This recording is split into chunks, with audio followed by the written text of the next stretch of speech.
get a news update, my brother Tunto Spoon. You want to know what is happening, Moravia Tunto Spoon. Politicians want to make their decision, just Tunto Spoon. You want to know what happening in the ministry, Tunto Spoon. Tunto Spoon. Tunto Spoon. You from Fonjema, Maryland, Tunto Spoon. Tunto Spoon. If you eat Kepan, congratulate my brother Tunto Spoon. You got a Spoon TV, you got a Spoon Radio, Tunto Spoon. Tunto Spoon. You wanna get a news update, Tunto Spoon. What? Yeah, Rastafari.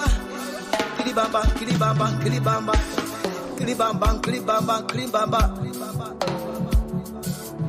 What I want? This one you got today. Spoon TV. Spoon. This one you got today. Spoon TV. Spoon.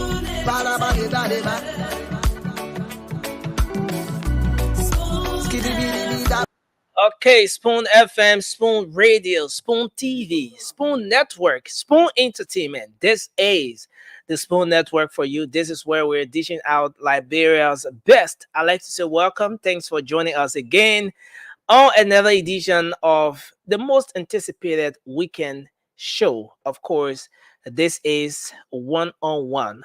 One-on-one with the CEO and Abdullah Ketama comes your way every Sunday at 7:30 p.m. Liberian time. And so I'd like to say welcome to another edition of the program. It's going to be firing. It's going to be a great show. One edition of one-on-one you can't afford to miss. So thanks to all of you who have already joined us tonight. I'm Nelson Collier. As usual, we're live across the Spoon Network, Spoon FM 107.5, Fabric 101.1, Super 95.5, and other frequencies across Liberia. Many thanks to our partner radio stations across Liberia that will always relay the program. Thanks to Trust FM in Bomi County. Thanks to Premier FM in Bon County. Thanks to Gibi FM in Kakatama, Gibi County. And of course, we have Trend Radio in Grand Creek County. They are always relaying the program. This is going to be hot tonight. Kindly share the show because we are live across the internet. On YouTube, find us on Spoon Talk Live. That's our YouTube handle. On Facebook, we are there. Spoon TV, Fabric TV, and Super TV. So welcome to the show tonight. I see Mr. Abdullah Ketama is already here. And the former CEO, the one and only Boom Breaker, is in the background as well. And they're getting set as this edition of the show is right here for you. So let's go ahead, share the program. I understand lots of guests are coming in tonight. They will make the disclosure once they come on. But so many guests are coming on tonight. It's going to be a great show. And I want to say thanks to all of you who have already joined us. Call somebody, tell somebody to tell another somebody to join us tonight. And let's have a great show. All right. So again, thanks for joining us. I see. Okay. So the CEO himself is here. The t-shirt says it all. What the t-shirt say? Tell me what the t-shirt say again. The t-shirt says boss. The t-shirt says it all. No. Okay, hold on. Let me go take it out. Let me go change. The librarian people say let us share. Well, no, if they like it, they gotta say something. As I go change it. Man, that James, go there. Don't bring James on the show. I pick it up bad picking Nelson. Don't bring on the show. I really want to put a setup picking pie from Europe. No, seriously, Nelson. I read it. He caused a lot of problem. The man from where he came from, Facebook or Besebu, where they play? Gizi Boyka. What kind of era they call Gizi Boyka? That man acting like he own Europe. That's not for you Gizzy Breaker. Let's start that. From what? Lofa, right? Yeah, Oh, Lo-Fi. let me be quiet when I play President Burger from. Oh, I play the puppet from Gizzy Breaker. Yeah, but man, the people cause a lot of problems. Sylvester trying to play. Sylvester, I'll share the show, man. they probably on dinner right now, so maybe he not watching like that. No, you're not going to watch it later. Then you enjoy the dinner. I'll follow you guys. You know, they probably they let the discuss, let them enjoy the dinner. Yes, ma'am. Yeah. So this is where we are, and so it's gonna be great tonight, folks. Let's share the It's going to be great. I'm still looking for Ketema. I don't know where Ketema right now. Folks, if you have Ketema number, please call him. The one-on-one with the CEO, you can say former CEO, you can say with Ketema, you can say anything you want to say. Oh, Ketema, oh, he bouncing. Ketema is bouncing. Abdullah Kiatama. I'm sharing the show. I'm doing right now. I'm sharing the show. All right, let's share the show, people. Listen. You cannot come on the one-on-one. We got so many fresh story, information that you have never seen before and you have never heard before. And you just can't sit down and plaka. You must share the show. Invite your friends. Invite your neighbors. Invite your brothers, your sister. Invite your girlfriend, your boyfriend. Invite your husband and wife. If you get husband and wife, invite the other girlfriend and other boyfriend. Today is Sunday. Let's keep it religious. Ketema, I sent you a video. About this guy that said, I'm on. we hear you. Yeah, oh, we can hear you. Ketema, you got a video about the guy that took the phone call from the girlfriend while he was sitting with his wife? My man, it was a my man. Let's play the video, man. My man, I watched Send it. it back to me. Send it to Nelson. I want us to I'll play. send it to you. Give it to Nelson. Let's play. I mean, this is the best video. I'm sending it back to you right now. You're about to put Mo Ali in trouble. Ketema, you bad man. I You're want about to see the to put Mo Ojugu Ali. video, my man. Ojugu, una video, my man. I mean, play that video. Mute. My mic is mute. Yeah, Mike. Is No, not you muted. good. You are not muted. You are good. You feel Can you cut the video before you play it, Nelson? Can you call it, please? Okay. Yeah. But the video, yeah, This video, that's some kind of video. Seriously. I like the video. But did you see, folks? Maybe you have not heard. The lawmakers spending 75,000 United States dollars, the representative, the House of Representative, for a golden ID card. Let's say how much to print or saying how much to print an ID card on Broad Street. Please send me the link for the human rights guy. All right. Let's say how much to print an ID card on Broad Street. So the computerized ID card is around $5. Maximum will be 10 USD, but it's around 5 USD. So it depends the quality you want, but maximum is 10 USD. All right. So Cornelius Hunter said I'm gonna keep it holy because today is Sunday. Well, I mean, you're good. Can tell me I'm gonna hear you very well. You hear me? Yeah, Okay. you're very clear. You're very loud. All right. I just want to make sure. Yeah, but Nelson, if you tell me that $5 to print one or $10 to print the best one, why are these guys spending 75,000? Ketema, I know we're getting the conversation. We're having Representative James Colette. James Colette is coming in studio. He talked about this 75,000 ID card. He's coming in studio. I mean, what's going on, Ketema? I know we ain't even start nothing yet. We're just 2 minutes into the program, but you really want us to start? I mean, what's going on here? Man, it's like, first of all, I'd like to welcome all of our great viewers from across the land, from across the air, from across the country, from across the world. This Sunday show is a combination of, we're having a conversation. It's not really an interview. We're having a conversation with you. So we free flow.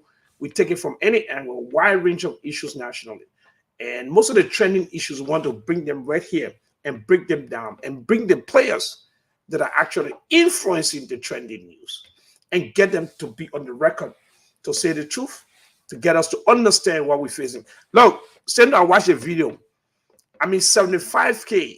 Basically, if you think the Senate went off, was engaged in wasting resources, then watch the video, because the video tells you the extent to which they felt he was a retreat, and he felt that they wasted money in the hospitals, all these critically infrastructure or sectors of our country that are leaking, that are begging, at the mercy of these bureaucrats, are asking for help, and they have been left.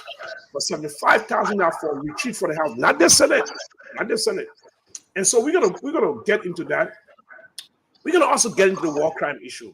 Jonathan Massacre has been appointed by the president to head the war crimes as ED, but he has he has faced a huge resistance.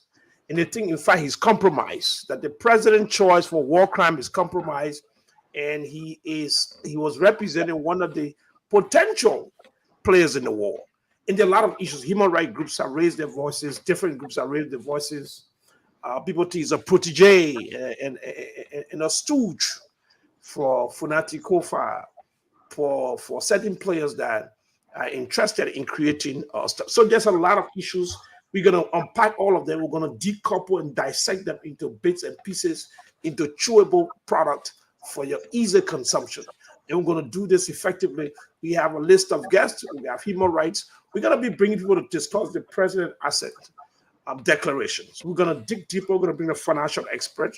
We're going to bring folks for the previous Library Anti-Corruption Commission. Jean Verdier, we're going to be show up. So we're going to have a post-analysis. And so there's a full package delivered on the golden chariot, like I said. It is a full package delivered on the golden chariot, right at your doorstep, right in your phone. It's going to be massive. And next week, we're going to have, here's the problem. Let me tell you guys this. We got more than 80 people wants to come on the show every Sunday. 80. A lot. We can handle it. So we go through this difficulty. Which one to choose? Which one to leave? Can we bring all two? So we suffering. We got too many demands. But give it to our fans to make the decision. Ketema, like what you usually do, you ask them. So we're going to give them names, 5, 10 names, and they will decide at the end of the day who we should bring on the particular Sunday. All right. You have the press secretary, you have the information minister, you have ministers who want to come on, senators, representative, and civil group leaders. Okay. Ketema, you got to call the names. Ask the people. You want us to bring X, Y, and Z? Then people got to decide. But sit down. They decided. Take for example, a lot of people wanted the Minister of Education. I reached out to her today. She said, "Look, I'm going to come on." But you know what the press secretary now? The Minister of Education, Dr. Jackson. So I reached out to her. She said, "Look, I'm going to come on, but I need to go to Mika because we have a briefing after that. We're going to come on." I said, "Look, that Mika thing, that few people in the kitchen." I mean, don't mess with our man. I beg you. So she said, I signed a truce with how you call it, Jeremy Pierre, the man that my man. Let him do that thing. No, I'm not saying the truth. I'm just saying something that people say. Not me talking in. I'm just quoting. Jeremy Pierre don't like you. Let me tell you something. He doesn't like. He said you can get it hard time. But I'm a man. Jeremy doing well. But, are we good? Yeah, we're good. We're good. So, all right. So I don't know. So I reached to Jasso. I reached to Jasso, and Jasso said, "I'm going to come on." That's like it's a good idea. So guess what? I reached to Jonathan Massacre, the new human rights guy, right? Yeah. And what did he say? So she's saying, "Look, Jonathan Massacre, what did he say?" I did.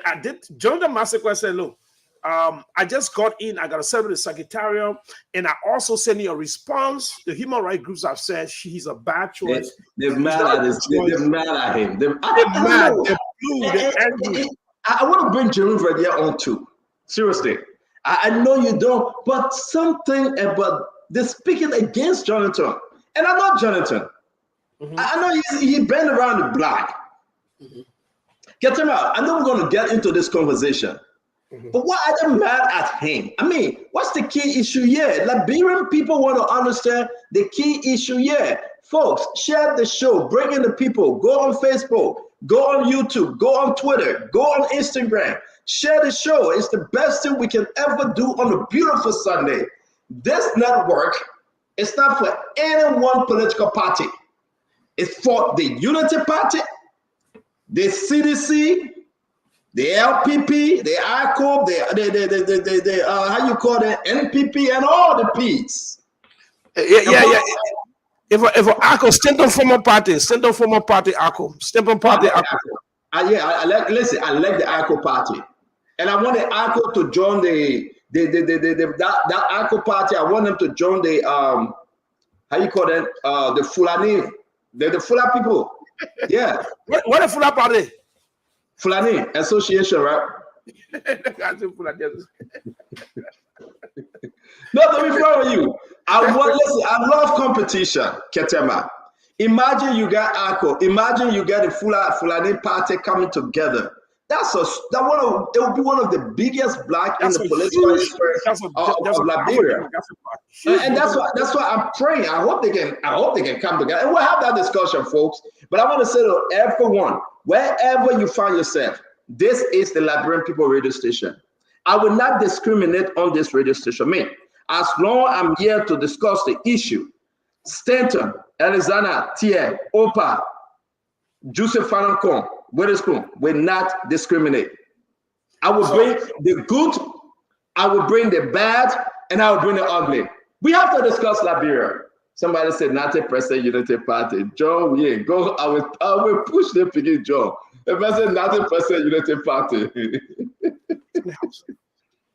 Okay, so stand down. Yeah. So we have, listen, let me give you an update. We have two powerful guests in the studio, but they are being set up. Two powerful guests in the studio. Two, yes. Yes. Wow. We got Francis Zeze, one of the premier financial expert of all time on March pedigree. Okay. So we're gonna have five. Then we have Representative Papa Colette. James. But when I take that Joseph from there, the man's name is James Colette, not Joseph. The man named is James Colette. This is the man whose message is trending across 75,000 golden ID card. YouTube, 75K reaction to the main team on YouTube is also syndicated across different platforms. So the guy's voice has captured the fears, the concern of thousands of people. And so we're gonna. I see that you're bringing somebody else on though. Yeah. No, Francis is going to talk about the president asset declaration. He has read through the assets. I see that you have a new co-host or somebody you bringing on.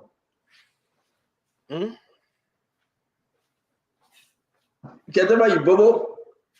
What you say again? I see that you bringing somebody on. Man, that message send me on WhatsApp. You must know what you up to on at you. And I want Wahala to know.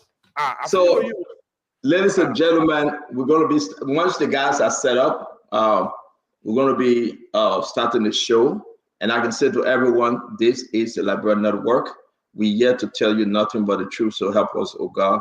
A lot of stuff is happening. We're going to be talking to, I believe, Jerome Verdier. We're going to be talking to his brother, James. Both of them are counselor.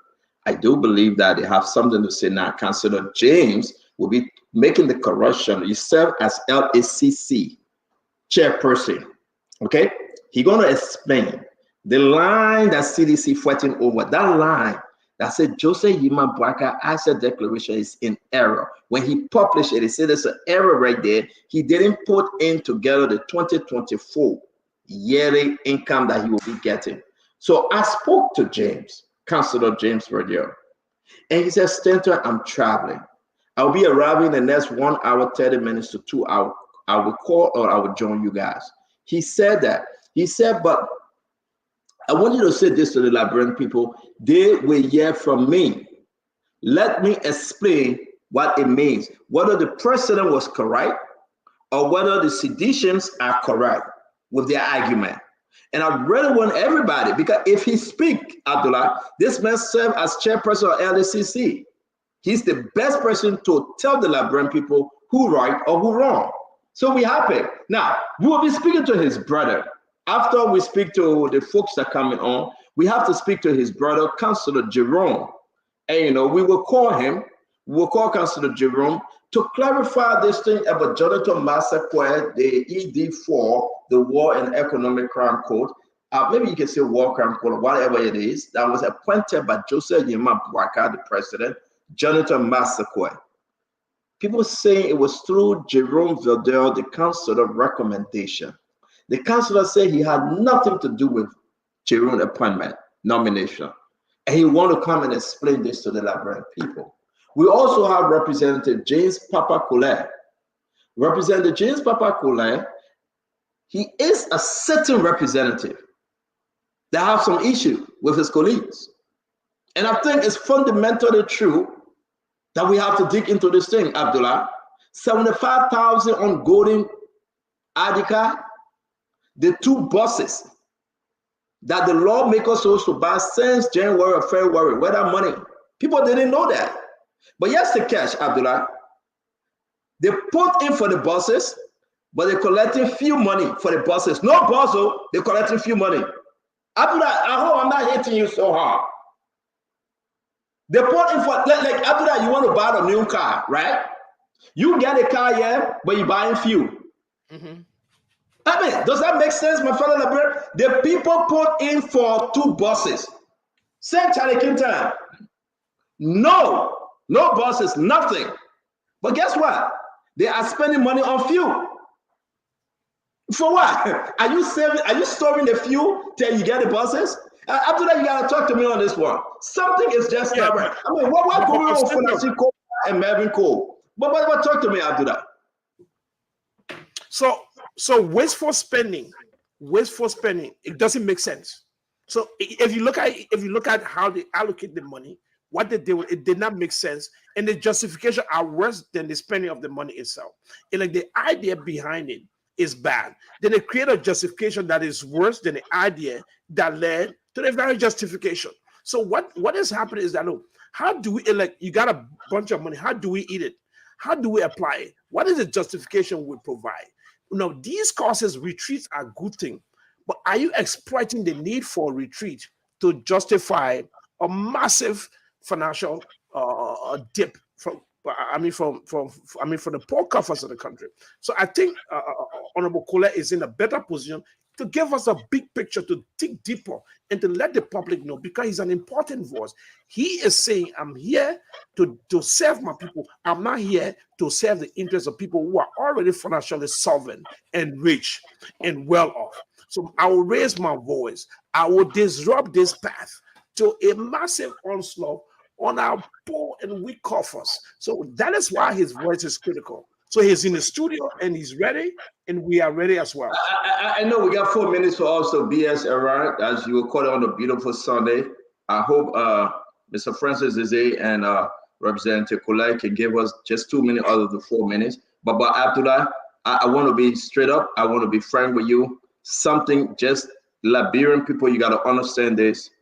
The lawmakers in the House of Representatives allocated money to buy buses too. And Representative James could have want to talk about this too. Since February, March, April, May, June, 4 months. 4 months. Is he on? Can you just bring it on? 4 months they've been holding on, but the United States they are buying fuel. I mean, if you only bring him on, and we'll be joined today also later in the program. Will be joined. Kev Hassan will be joining us in this program.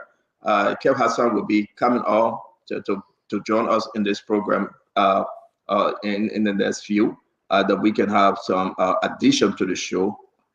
Okay, so I want to say yes, indeed, Kev Hassan will be joining us today. He will be joining us whenever it's necessary to come and discuss the issue here on one-on-one.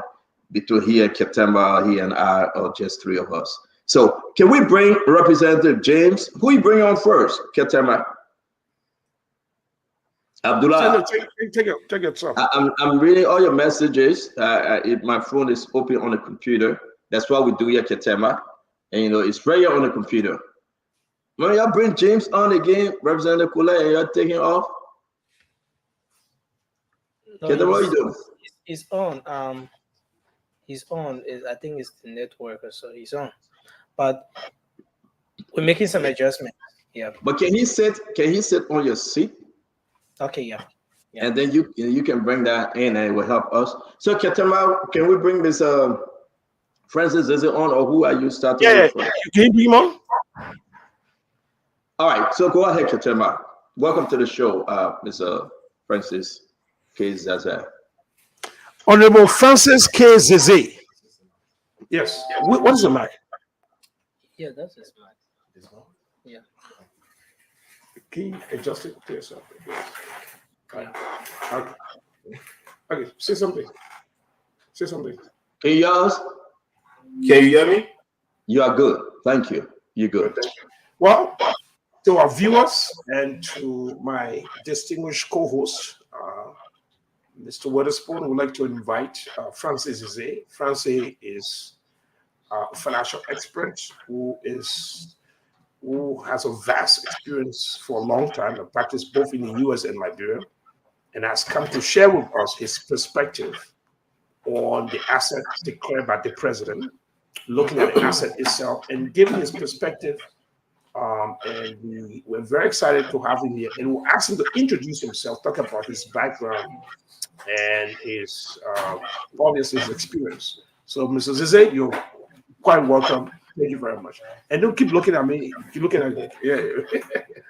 Thank you for inviting me to this very wonderful platform. I feel a little bit nervous to see people like giants like Ketama, Stanton Waterspoon, and Sam Jackson, all of them sitting on this platform and for me to come. And this is my first time, so there's a little bit of nervousness. But I'm here to discuss something that I'm well familiar with, and that has to do with the disclosure of assets.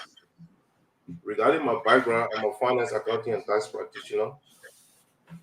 I specialize in taxation and finance from University of Minnesota and Clark Atlanta University. Then I also graduated from the prestigious University of Liberia. I've been practicing finance, tax, and accounting for more than 20 years, both in the United States and in Liberia, and I'm happy to be on your platform. Thank you very much. Thank you very much. Thank you. So we're going to go straight into business. First of all, thank you for coming. It was not easy to get you. We have to make series of arrangements. But look, the president of Liberia, Can President we? Joseph. I'm sorry, Abdullah. We have the representative live. Maybe you didn't know. Can he introduce himself? So we would like to welcome Representative James Colette. James Colette, welcome to the show. We're happy for you to be here. But we'll start with Honorable Francis Zeze and then shift to you if you don't mind. And thank you for taking your time. So back to you, Francis. We're happy that you're here. The president of Liberia, Joseph Boakai, declared his assets. He first declared his asset, and now he has published that asset. And there has been growing demand that he publishes his asset. And finally, he conceded to the demands and need to do that. He's done that. And he will be the first Liberian president to publish his assets. So that is a good news. He'll obviously be the first elected Liberian president in office to publish his asset. Now, there have been a lot of different questions around the accuracy. Some people believe it's inaccurate, some people believe it's a good thing to do. We all agree it's a good thing to do. What is your take? What is your initial impression of that process? We'll allow you to fall.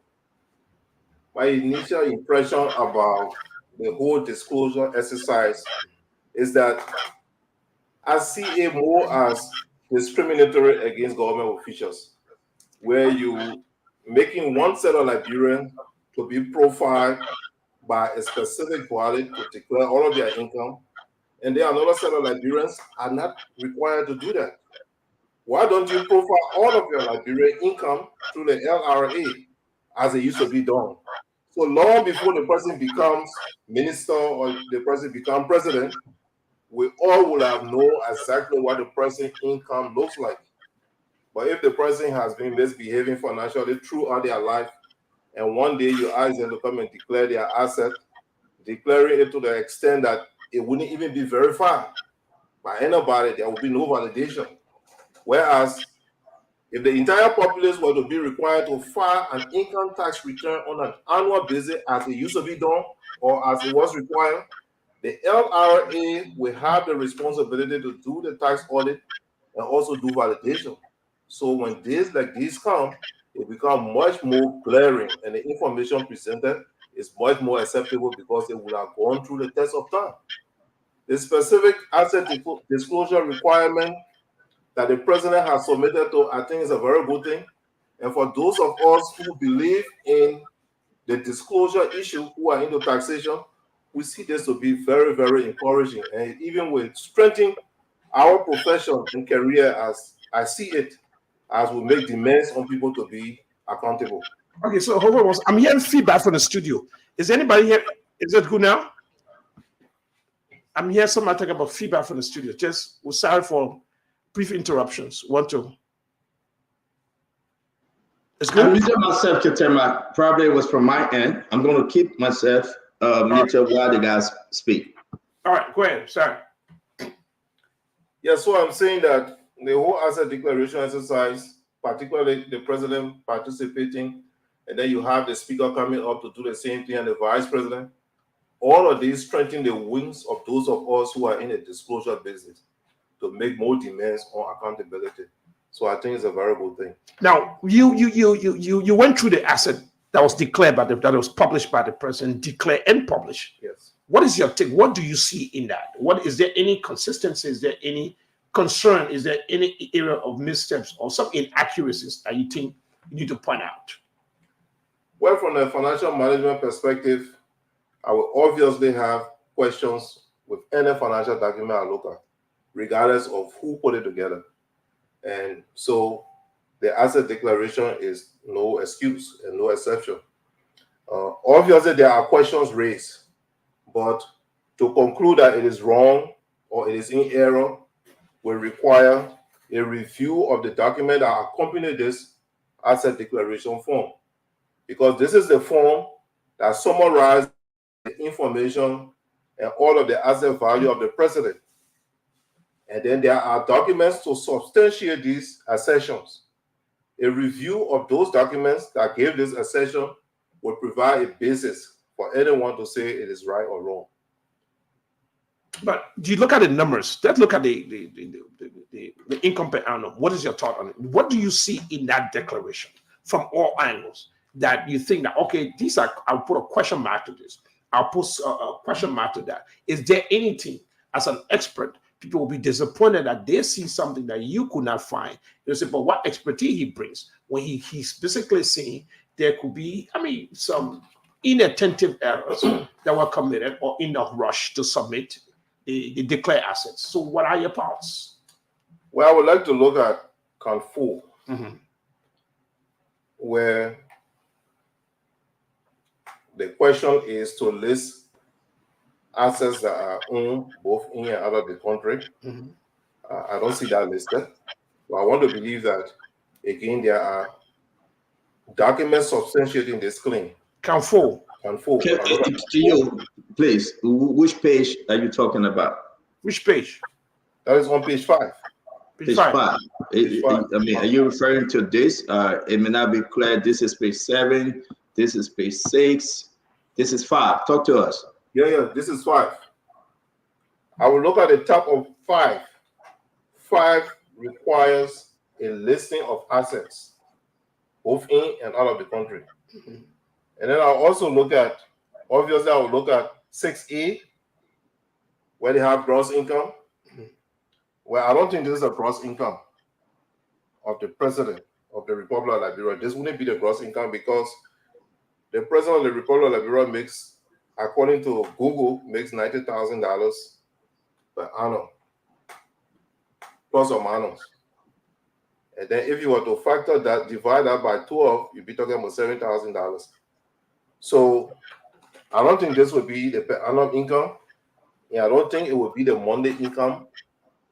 In order to know what kind of income this number is, will require that the source document that accompany the disclosure be reviewed.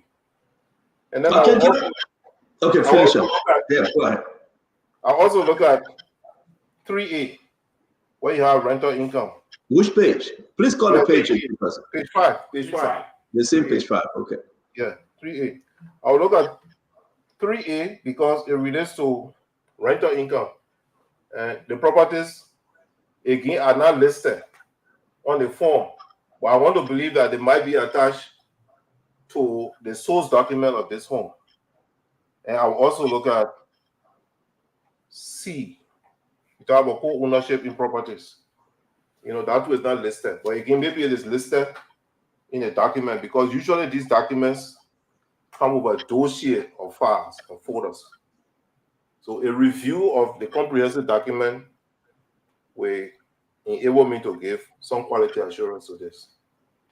So let me welcome you again, sir. Thank you for joining us today. Let me welcome Representative Colette. Thank you for joining us, Representative. We're going to be very engaging from both ends. I want to welcome everybody because we have now jumped into the important of this conversation tonight. Please share the show. Ask your question. It's very important. President Joseph Yema Bouaka declared his access January 29, and it was made public on this gone Friday. Okay, here we are. My question in all the chat room that I am part of, sir, Mr. Zeze, in all of the chat room is 6A. 6A. And we'll be speaking to Councilor James Verdier on this one too. I believe you know James. Yeah, James, yeah. 13,447. Now you right, you can have a problem. What the question that we were wrestling on, gross salary per annum, is it the prior one or the current one that he will be receiving? Is it up past gross salary per annum or current up to December 2024? Can you explain this to us? Well, the gross income per annum is the income received as of the declaration of the statement. So if I were to be asked to tell people what my annual income was today, it wouldn't be the income I will be earning tomorrow. It will be the income that I earned from prior days up to today. So the 13,000 is the income that was earned up to the date this document was prepared. I think January something, right? January 29. Yeah. I want to then, let's just be fair. Mhm. Sedition, I will say sedition because we have them on the show. I'm sorry, Ketema, you may not like me to say this, but their argument that the president is in error is not valid. Am I correct? The president is in error for For what? declaring 2023 gross salary per annum, 2023, not 2024. No, the document did not ask for expected income. It did ask Thank for you. assets that has already been procured and owned. Asset is a value that is owned, not a value that is expected to be owned. Thank you very much. Ketema, allow me to read because someone just agreed with Mr. Zizi on this one. It will be important that I read. This is somebody, from the other side. I cannot disclose his name. And this is what it said. Please, I think they agree to your point. They are agreeing to your point. They are saying an asset declaration is intended to reveal asset already accumulated before coming to the position, not asset you anticipate. And that's your position you are taking today, right? Yeah, asset that you anticipate is not asset. Can I go back to you? The only question I wanted to ask tonight is the question. That's the only question, Ketama. You can take it from there because I want to go to James Papa Polly, Okay. but I think he have answered my question, and this would be crazy, but I do believe it is a fact that That's I mean, he doesn't be praising the girl. When I finish grading the man, they start having on improvement. No. Listen, he can tell. Listen, Katema, I'm a very objective person. I'm straight to the point, right? Tell me what you want to tell me. This guy that's his living, left long living, he would tell you exactly what is in your account in the twinkling of an eye and tell you how much profit you're gonna make. This is an accountant. He's an economist. You give him all the credentials. I do agree. Why should we waste our time if I say do and sedition say on this document, and they are listening though? Let me finish. I'm begging you. On this document, I hate when people explain their own theory. It's there. It's clear. So stand down. What So my question is: so asset though is the gold standard for brilliance in CDC? Yeah, but that's the best person. Asset though the gold standard for brilliance in CDC. It's the most brilliant in CDC. But that's why the Senate cap has some too. CDC. No, it's not only asset though. It's Akaris mostly grade, and that's why the Senate cap has on the show. We made the argument yesterday. I'm just saying. Sam Jackson also running with this story, Ketema. Imagine Sam from LSE. 70 years old Sam Jackson. Sorry to add his age. So stand down. Are you there? I'm here. I can hear you. Ketema, I can hear you. Okay, so my question to Francis. Yes. As an expert, other experts have said some of the information that was provided in the document was somewhat confusing and raises some questions. So you think that provision, all of the submission, all of the totals, you think there's nothing concerning to you as an expert? Nothing, absolutely. So are you countering tons of experts, dozens of them, who say they would have done it differently, they would have done it better? Do you challenge them? Well, I would say this. Mm-hmm. This is a personal financial statement. Mm-hmm. And it is a professional document. Mm-hmm. I don't agree with people who like to prepare it by themselves. Mm-hmm. I think in preparing this income, asset, and liability declaration form for the LECC, the expertise of an accountant or a lawyer should be sought in preparing it, so that it clears all ambiguity. Because sometimes you will have good intention and put in numbers to the wrong places. And then the ordinary person will look at it and label it the way they want to label it.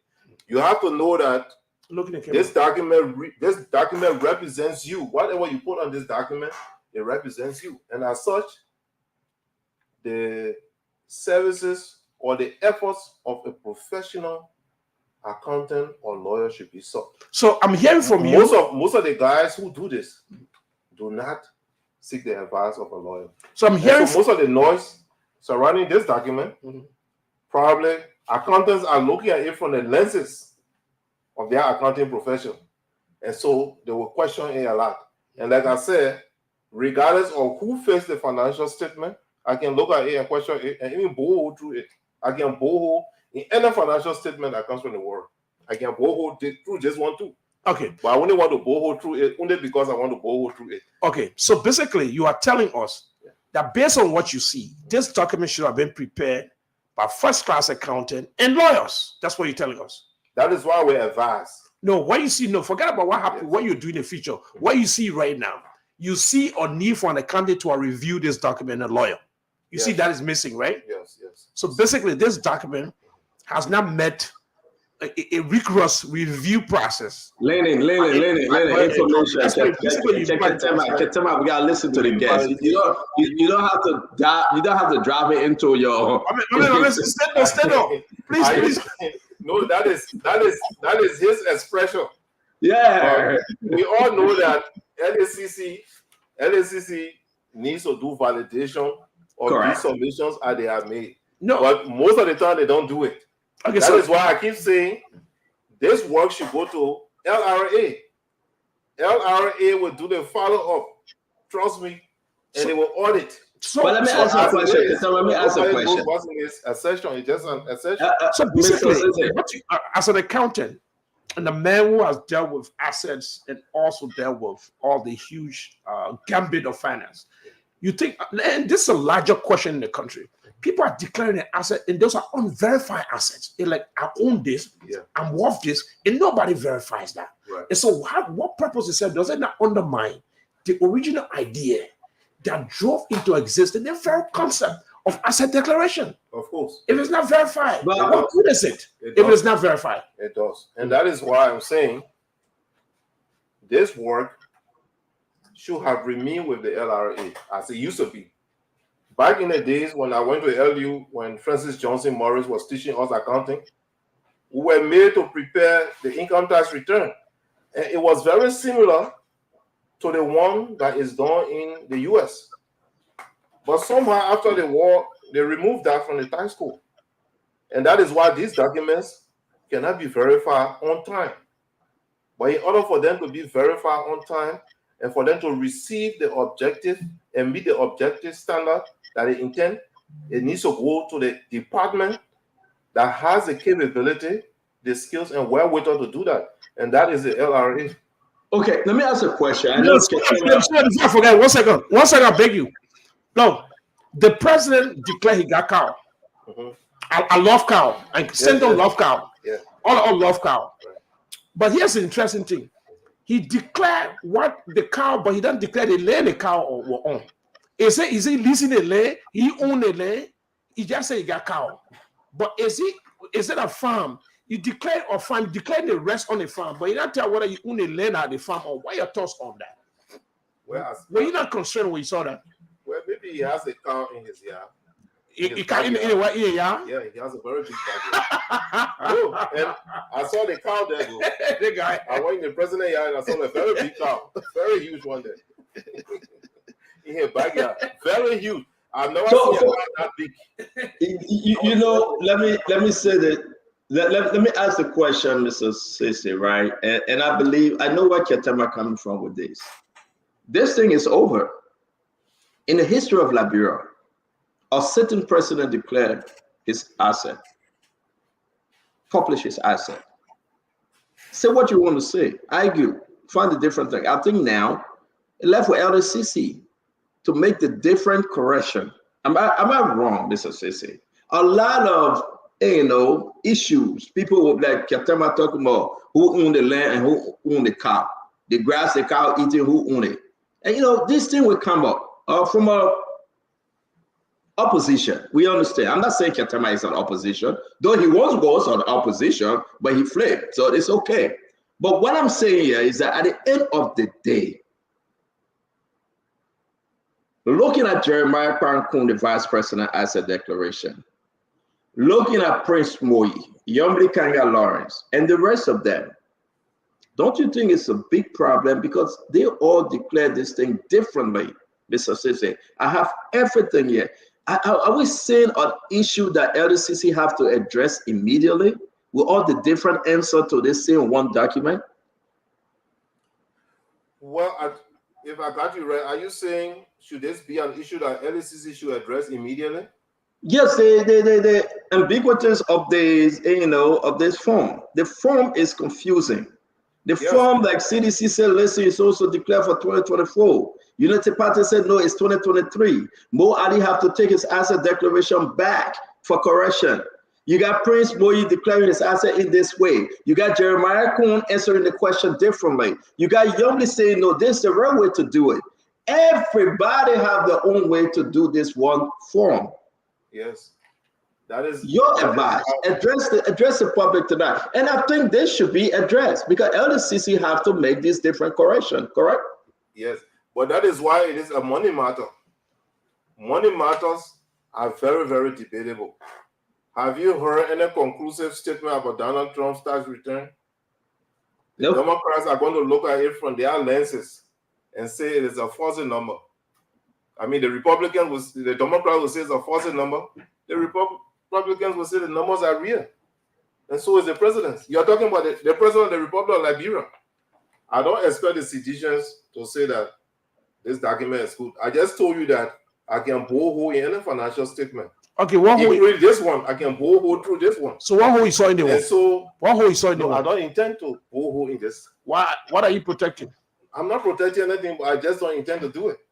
Oh, you don't intend to do it. No, I don't intend to bore So hole. those who are waiting Yeah, to I don't intend understand to this, bore hole they'll be in this. deprived of your expertise tonight because you choose not to poke hole. Even when there's a hole, you are basically telling thousands of viewers across the world that I know there are problems, but I will not expose that problem. And so I will deprive the audience of benefiting from something they can learn from. No. One day they become official of government. No. They need to step up to present a factual document. They will not be able because they were deprived of that chance by an expert. Is that what you're saying? The document as presented, as I told you, in order to render a judgment on it will require reading all of the source document.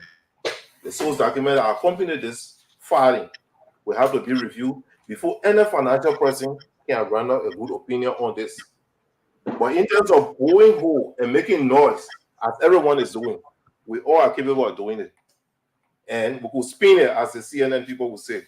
We can put this on the spin, and I think that is what's happening here.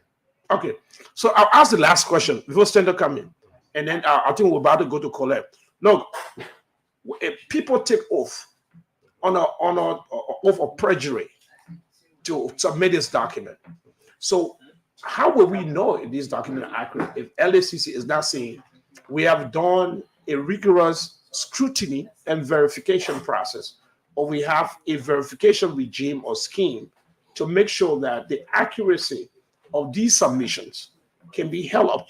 And so what is the purpose of taking oath that you make it accurate and if it's not verifiable? What is the purpose then?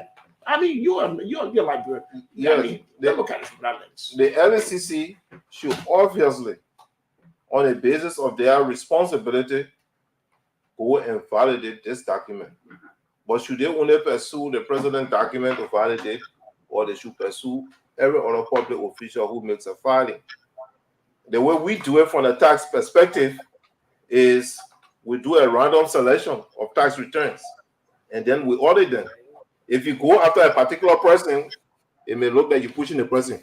But for the president in particular, because of the kind of anxiety it is gaining, maybe people should look at it. But the LACC has a responsibility to validate all filings that are made to them. They should do that. Yeah, and the LCC do have a department, because I spoke with one or two of the folks that were at LCC to go out, as you said, to actually validate all these different information. I mean, the job is big. So, Mr. Sisi, I mean, I think you answered the Liberian people question. The yama that CDC running with, I'm not trying to pick on them. You are not here to fight a political fight, but I think you have answered these things. You have some issue, like money. If IRS will come after you every day, 2-3 years, they will say you still owe $500. Right. They say, oh, we went by, we checked, these things happen. But the fact they take away, Mr. Zizi, they take away here is that President Bouaka lived by his promise. He declared his asset and he published his asset. Am I correct? Yes, he declared his asset and he asked that it be made public. And I think this is very laudable, and I encourage other public politicians to do the same. And that will support the fight against corruption to a very, very large extent. And like I said, it will strengthen those of us who are in a disclosure business to even be stronger and ask people to be accountable. Thank you very much. So I just want to say this to you before you go. Thank you very much for coming. And I want to ask you a question. Are you not trying to help this government in the financial sector to address some of the gaps and challenges? What are you doing about that before there's a parting comments? Well, at the moment, I'm working in the private sector. I work with the Security Expert Guard Agency of Liberia as a senior finance officer. Mm-hmm. Prior to that, I worked with Baker Tilly. Mm-hmm. I had an opportunity to teach at the university, which I really wanted to continue doing. Mm-hmm. But in this part of the world, it is difficult to be a teacher. Mm-hmm. So you have gasoline to buy and bills to pay. and so I couldn't sustain that. But I'm open to being serviceable to the government when I'm called, especially in the area of quality assurance, taxations, and compliance issues. Thank you very much. It has been a wonderful experience. Francis Case is in one of Liberia's finest species of financial products, and we're happy to have you and have a wonderful day. Thank you so much. I hope you can come back, man. I get to know like Francis. Seriously, I hope you can come back. You didn't fall for Ketama job. He tried to squeeze you though. We saw through him. He tried to lead you on. You must come, brother. You know the thing that a certain old man can see. No matter how tall the young man can see. Thank you very much. Thank you very much. Where's my mouth? Thank you. Thank you very much. You're welcome. Yes, sir. Anytime. You're welcome. Thank you. Thank you, mommy. Thank you. Thank you. Bye. All right, Ketama, where's the Papa man? Papa representative, Papa. Jim's Kodak. The lawmaker and the firebrand. I mean, people about Ketama, why they get James Kodak? Okay. All right. But welcome to the show again. Welcome to the show again, Representative. It's good to have you. Yes, sir. I mean, you low, ba? You low. You low Who? to me. You Come low. and tell that thing up. Tell the people to work on your stuff. I mean, everybody hear me. Can you change your seat? Nelson, can you change Ketama's seat? And Nelson, can you change Ketama's seat, please? Can you hear me, Representative Kola? I'm good. Sure. He had to work on this stuff here. I'm good. Okay. Representative, how you doing today? Welcome to the show. Again, folks, we'll be bringing in Kev Hassan to have a full discussion of the conversation ongoing. We'll be bringing in Kev Ahmed Hassan. But welcome to the show, Representative James Kola. How you doing today? Let me say thank you. It's good for me to have the opportunity to make my debut on this show tonight. So let me also say to the management, thank you for the opportunity affording me to enable me to be heard through your medium and allow me to quickly provide this correction. I'm not Papa. I'm James McCly Kole. M stands for McCly. Okay, Papa thank you. McCly. Okay. I don't know how you got to give you Papa name. I really don't know. No, Joseph Papa Kole was in the 54th along with James McCly Kole. So you have two Koles from Bone County in the 54th. So now you have one Kole. Okay. But welcome to the show, Representative Kola. It's good to have you. Representative, I know you're here to really speak to the Liberian people, and we want to say to every one of you again, which district are you from? Bone County, which district? District number 2. District number 2. It's good to have you. It's good to have you to discuss issue from the House of Representatives. Before we get into this, the reason why we asked you to come on, I want to play this clip. It's important. We heard you after your retreat. You were angry. I mean, there's no way to put it. You were so angry. And you, in the video, you were pointing finger to the Representative Melvin Cole. So, Nelson, let's play this, and just to get us into a mojo as to why we are here. Liberians are dying, no money in the hospitals. We use 75,000 to procure ID card. No one can talk about it. The press, more will be talking. I want to point to your thing about it. But I think it's important. How much you think they're not alleged. Get a check ask me to verify it. How much you think? Just go to United validate, come back. Yeah. Think should be used, sir? How much you think should be used? 75,000 was placed for the purchasing on the land, budget land, for ID card and electronic land for the chamber. But surprisingly, they're saying to the chairperson is saying to us that he used the 75,000 to process ID card. So you know about ID card in Liberia. One might be listening and then they don't know the chairperson. So but why you want to say one might be saying you are presuming our election? The chairperson person might go to the mayor and say yes. Or the chairman have go to the come and say yes. Thank you so much, sir. Go to the mayor come and say yes. And also, I will follow you. I go. the chairman become made mention of how you want to validate my argument or you want to elect. Go validate the argument from the man. And he also made some. Hello? Please let's go and validate from the chairman of the 75. Martin, allegedly, we have hearing that 75,000 was proposed. So, representative, talk to us. Let's give you the chance to really explain the issue of the 75,000. And you were so angry. Thank you. Ananda was angry for the day or for the incident. One, I'm always engaged with social injustice.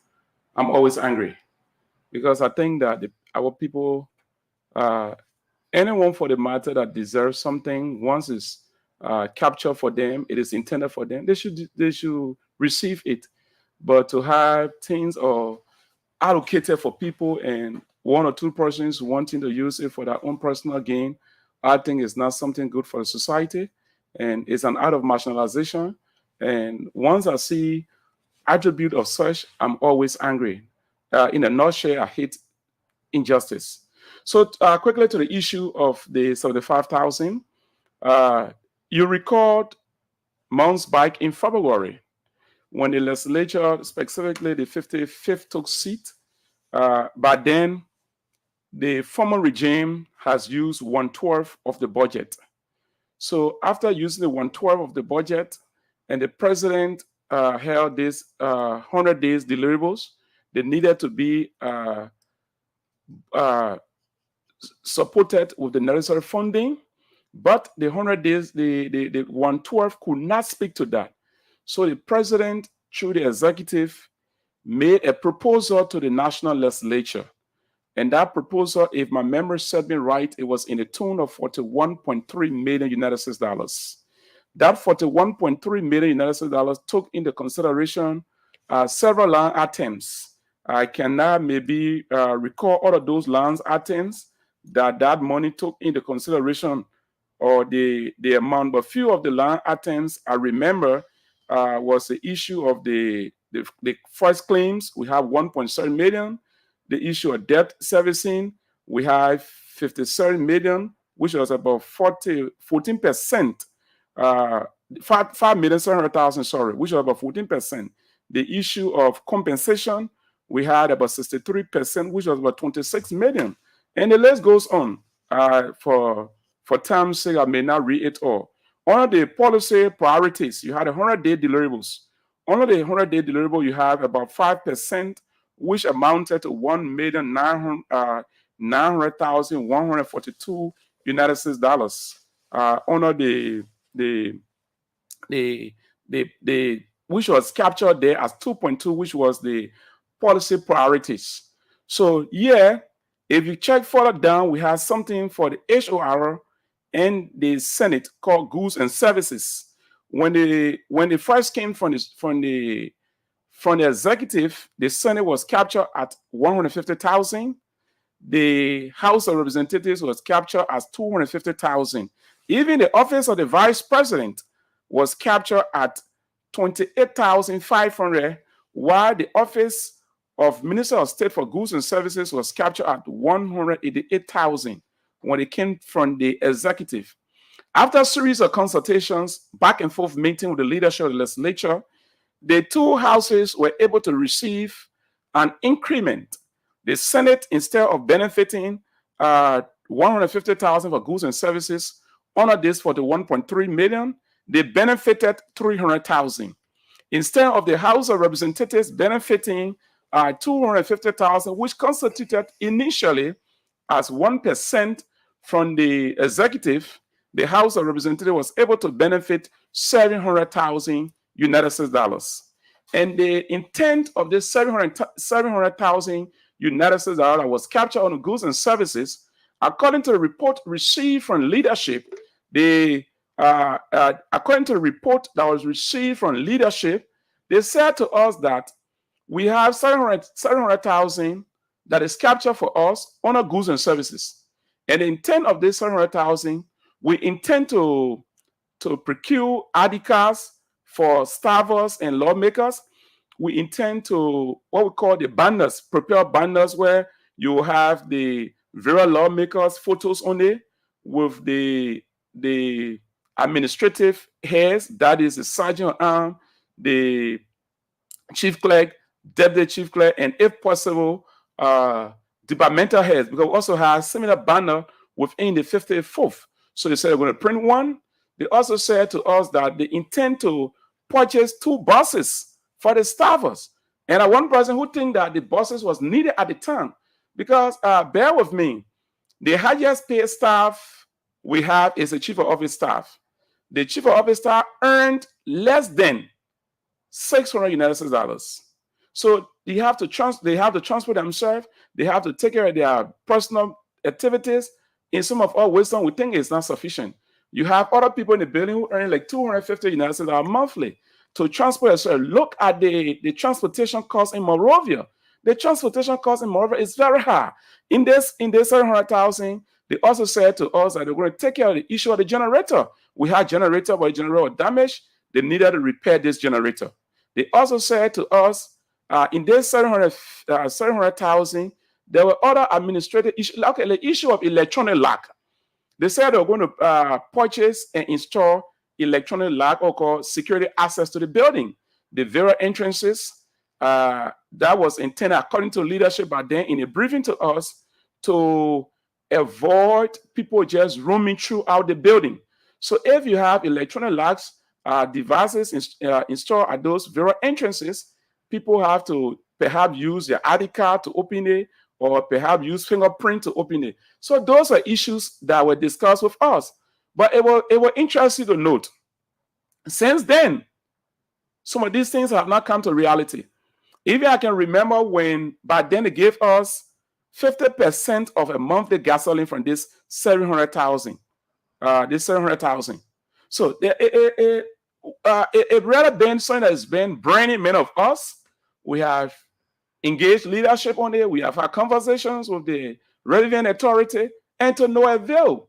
So when we went for the retreat, we had this portion of the retreat, a presentation from the modernization committee. We have this department in the legislature called modernization, and it comprises of the 2 houses, both the Senate and the House of Representatives, headed by Director McCarthy. So he came to make a presentation and explain to members of the House how the Committee on Modernization came to existence and what is a component of the Committee on Modernization. That the committee is headed by, there are 2 representatives, one from the Senate, who represent the Secretary of Senate, and one is from the House, who represent the Chief Clerk of the House of Representatives.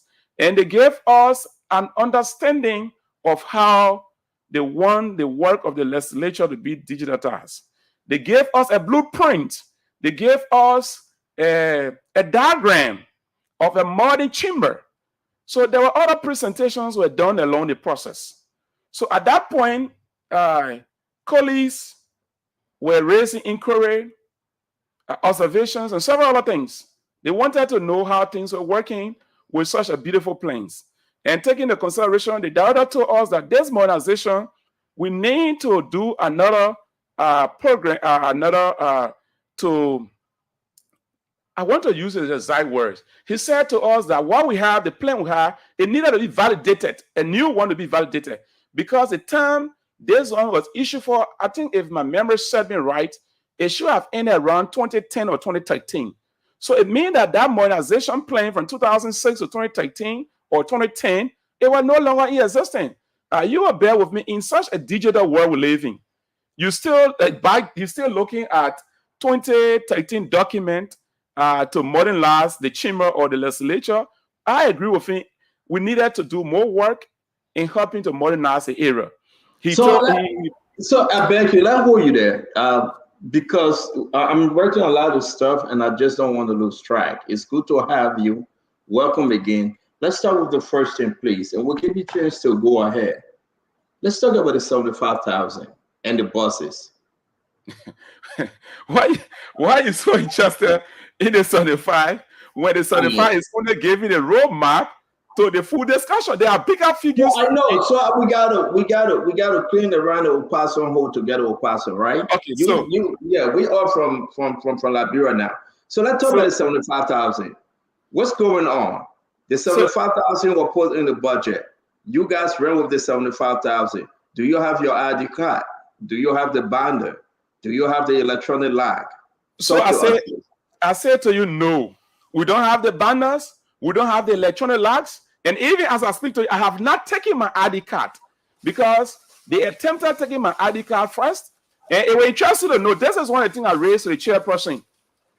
A fellow whom they claimed I worked with the department, after taking my ID card, when they put it on my ID card, James W. Coley, and I'm not W. And instead of district number 2, Bone County, they put district number 5, Lofa County. But this is an interesting thing. It was disappointing to know where my ID card was presented to me. My ID card was presented to me on my way from home to work at Duper Road Junction. A young fellow just stopped in the car, and I asked the driver to stop. When he stopped, he came in the car. I said, Chief, I get an ID card. I said, what kind of ID card? He said, ID card from yeah, I said, okay, so we're going to get to that, but let's go back. I beg you, Captain Right. We got to get to this 75,000. So that is 75?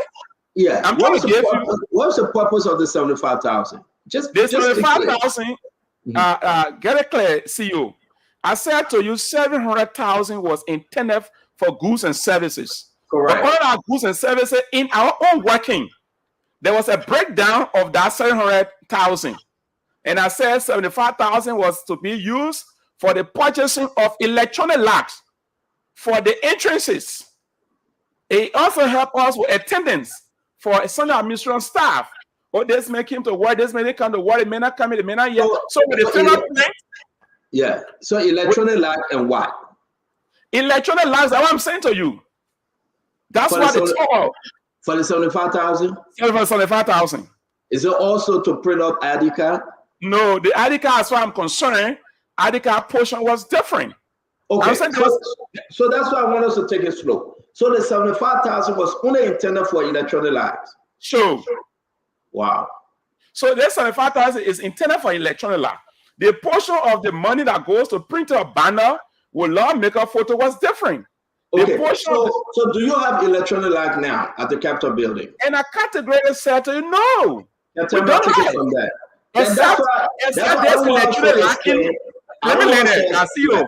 Yeah, go ahead. I want to be on record on this. Yeah. If electronic log is in the building, then it came today or yesterday. Oh, wow. Because I left on that Friday, I've not gone there. So it's possible they might have gone to install it either yesterday when raised the argument today, we don't know. But there have been no electronic log there as of Friday.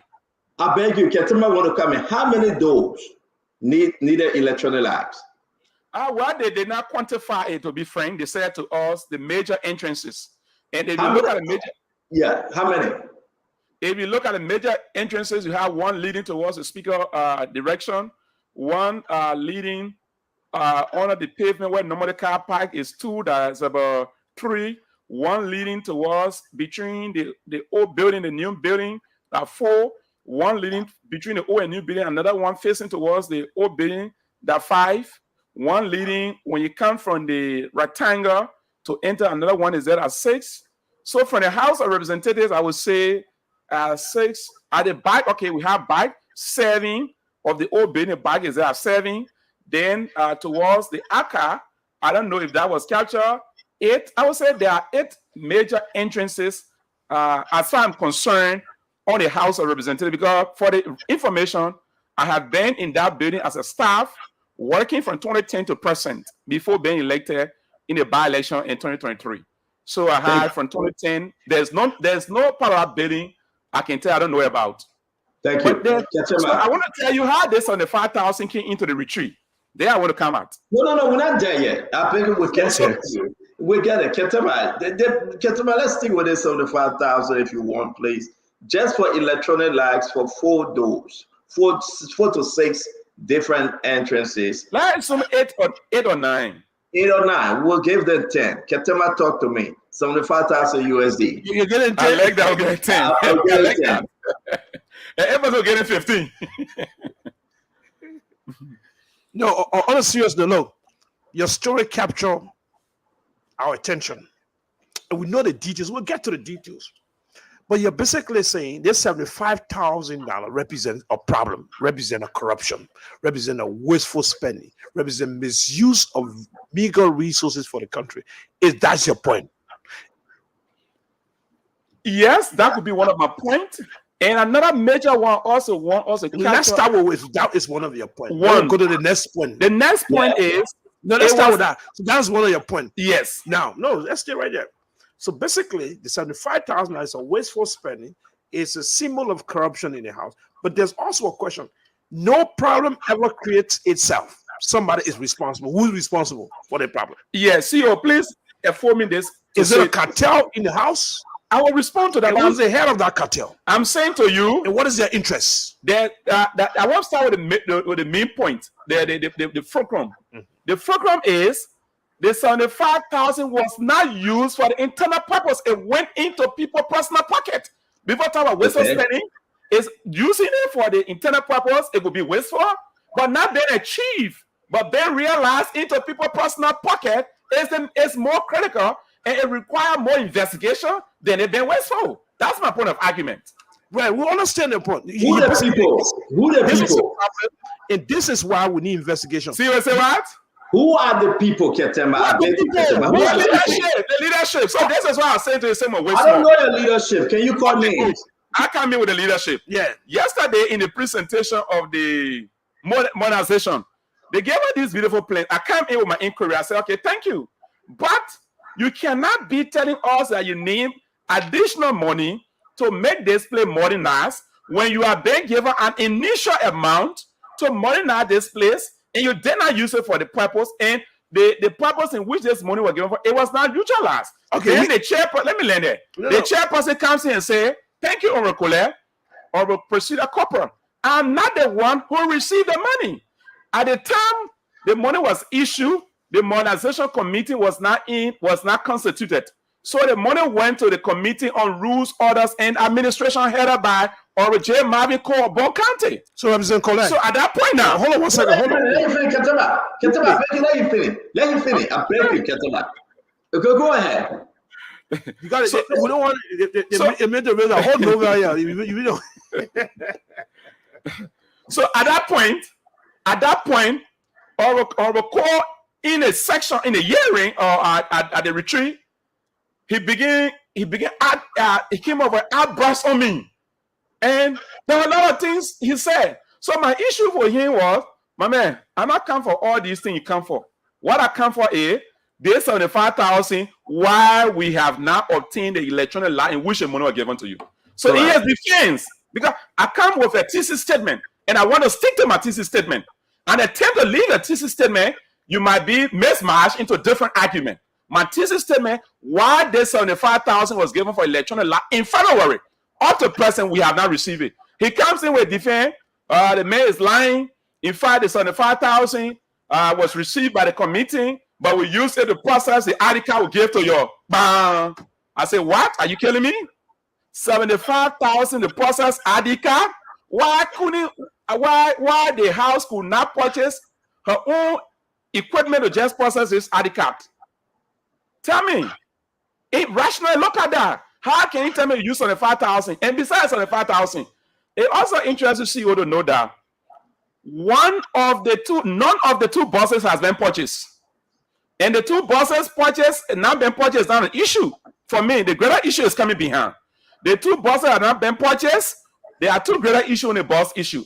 On the buses. One. We should have come to the buses here. I said that question. Two buses go. I said that question on the 75,000. I'm begging you. We shouldn't come to the bus. So the electronic lags for 75,000. There's no electronic lag. When the money was made available? In February. February, March, April, May, June, 4 months. 75,000 were made available 4 months. Yes. Who are the leaders? You said the leaders put the money in the pocket. Who are those? By virtue that the chairperson's own modernization is the person I hold accountable, because it is a department that is responsible for that work in person on the Procedure Corporal. But on the Procedure Corporal made it clear yesterday, get it right. The question was posted to her, and her response in the retreat was, Colette, you have a point. But at the time this money was given, the modernization committee was not set up at the time. So we could not have access to this money. This money, where did the money go? The money went to rule, order, and administration.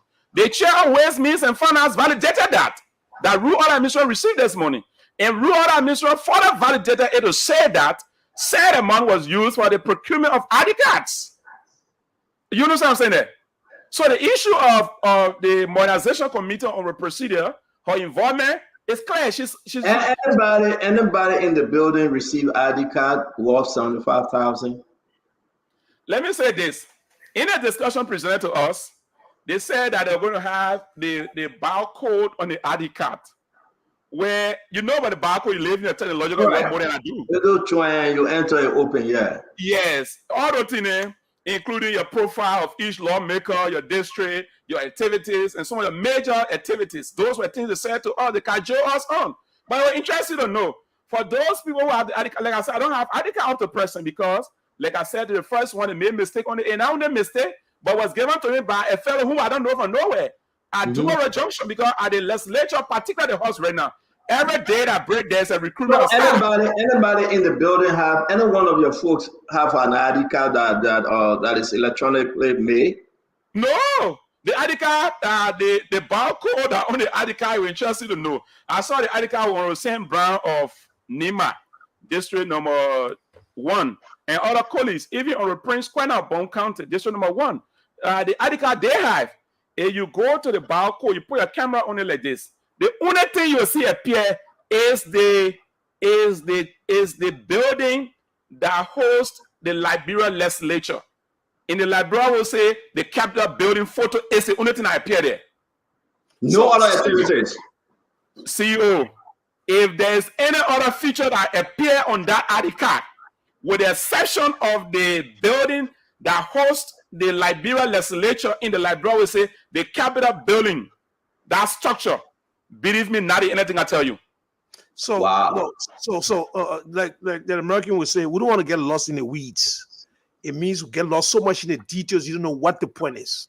So a lot of listeners are sending me private message. They're getting confused. You use the word TC statement. Your point is $75,000 is a symbol of a greater problem. But if we understand this $75,000, it provides an entry point to this bigger, greater problem. So let's focus. Let's be specific. We know you have a lot more issues. We've got a lot more issues to discuss with you. But let's start with this. Basically, you are saying, we understand this as well. $75,000 was allocated for a purpose, and it was spent for a purpose that there was no product available, nothing it was intended to. Who's responsible for this? Did you seek redress? What are the existing processes in the house? When you notice that, to raise your voice in the series, did you go to the speaker? Do you go to a comedian? Tell us that. And want you to be specific. We've got a lot more issues to cover. So we know you got larger ideological presentation, but want to narrow it down to some specificity. I beg you. Go ahead. I have said to you that on the floor, we have raised the issue of the electronic lock. I'm very vocal on that floor. I raised this issue on more than 10 occasions, and you have fallen on deaf ear. I'm not privileged to be in leadership because I'm not part of the leadership. Know that. So the only place I have the opportunity to speak is the plenary. I can go to leadership. And besides, I said to you, the presentation on earth dating yesterday, and the question was posted to the chairperson of the committee. The chairperson said no in the presence of the speaker. The speaker was there yesterday in the retreat. The question was posted to the chairperson. The chairperson said no. It is true, money was given, but not to our committee because at the time, our committee was not constituted. At that point, the chairperson referred the question to the chair on rules, order, and administration in the presence of the speaker, in the presence of the chair on executive or remanded down, in the presence of the chair on judiciary, or about Markia Thomas, or in the presence of the chair on everyone. Yeah. Then the man comes and says, I use this money to procure ID card. So where's the chain or the channel of complaint you want me to take here now? So should I now inform the Liberian people to go and now write to the leadership address it to a committee hearing? You know how many concerns we are sending on the floor have been in committee room and you die a perpetual death? No outcome of it. This is big, Ketema. Let me hold you right up, Representative Kolai. I'm feeling personally that I'm Representative Kolai. Let me hold you. Let me hold you. It does not favor the gavel. It is not placed on the floor. Representative Colette, let me hold you. I think we have gotten enough of this golden ID card or electronic life. Ketema, though, I know we're going to do this in our post analysis. This is big. Liberians need to hear this. Fulani Kofa was sitting there. Dixon Sibo, he was there. Everybody was there. J. Melvin Cole. They need to speak. 75,000 United States dollars went black. The message of James Colette is saying that they cajole them. That's your word you use. You say they cajole you. Let's come to the bosses. I'm going to put that on the side a little bit because Ketema hit me up. The next guest is coming on. Representative Colette, talk to us about the bosses. How many bosses? How much was allocated for bosses? When? Why the bosses not available? And now you have your time. Talk to us. We got about 5 more minutes to spend with you, sir. Please squeeze it in. Sorry, CEO. I will not be specific on the amount that was allocated for bosses, but I don't have that figure with me. But what I know is 2 bosses were allocated in the 700,000 that came to the house for goods and services. But to say 50,000, 75 per boss, no, I can't speak to that until maybe tomorrow when I get to work and check the documentations they gave us, the presentation. But 2 bosses were allocated. But this is the critical aspect of the boss issue. 2 bosses were allocated. They have not purchased of the person. And we're interested to know that they're providing fuel for the bosses. Where is the boss fuel going? The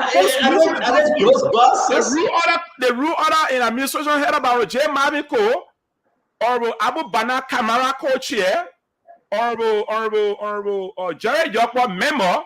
They are not telling us where is the boss fuel going. We don't have bosses. That's my issue. And this thing, it go back as far as it passed the 54 as well. The 54, we came from the 53 had bosses for the start. They were interested to know that those bosses were scrapped at the building by the same rule order administrator, and so there was no account of it. And J. Maviko was then co-chair on the committee. There was no account of it. So my issue here is this. From the 54th, you gave him, we had at the time about 5 bosses. Just imagine, you feel each boss per day times 5 for 5 days times the number of working days in a month. How much gasoline?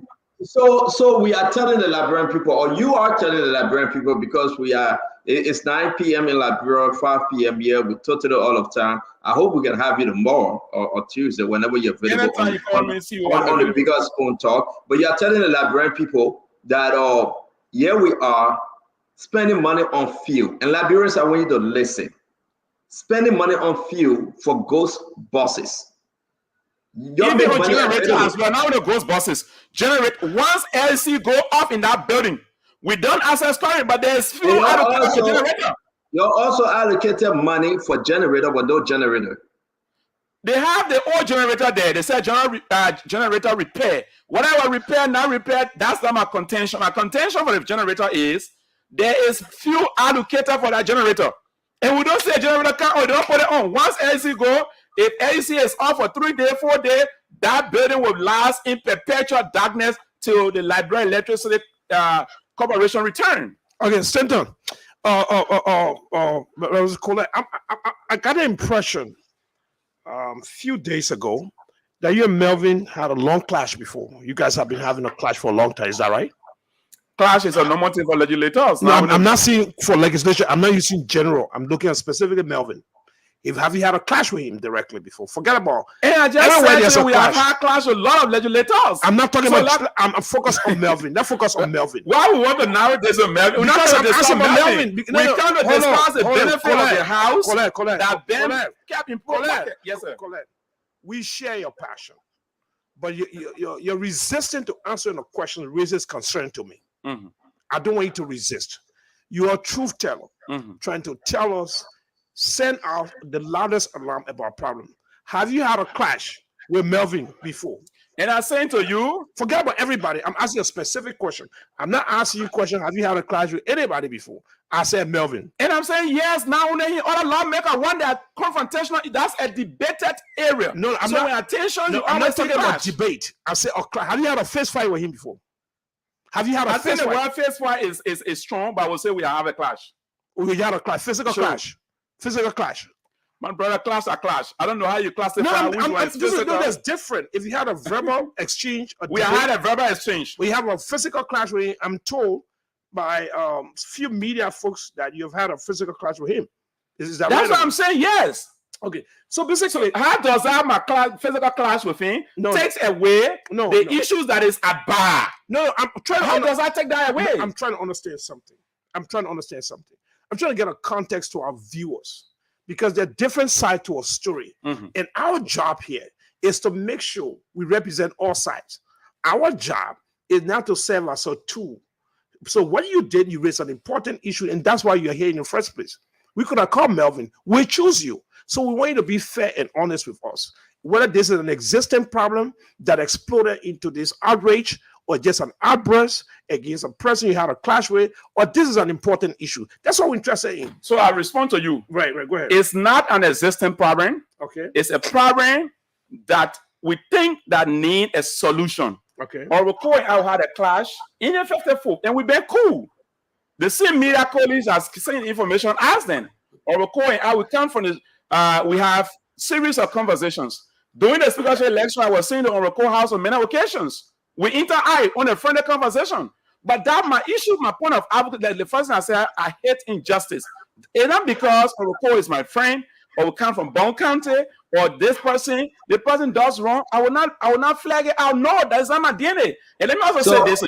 For those that attended the retreat will tell you, one thing the LBO, the Legislative Budget Office, the director came to do presentation to put you on your guy.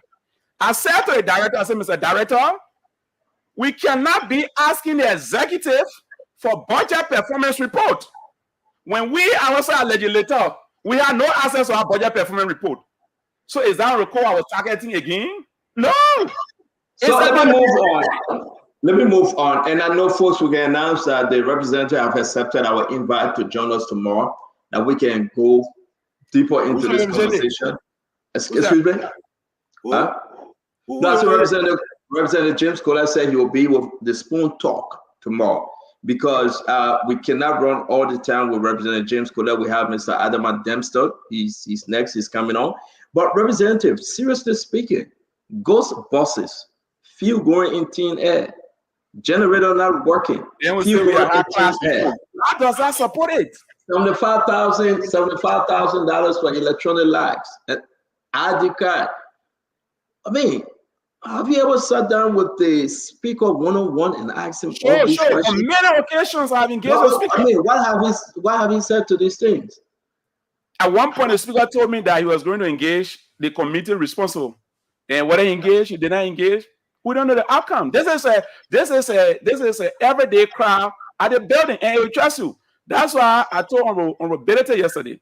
I said, Honorable Belete, I saw the communication from the Auditor General in response to his concern about auditing the legislature. I said to him yesterday, I said, Honorable Belete, big brother, help me. We need transparency and accountability. Can you help us now?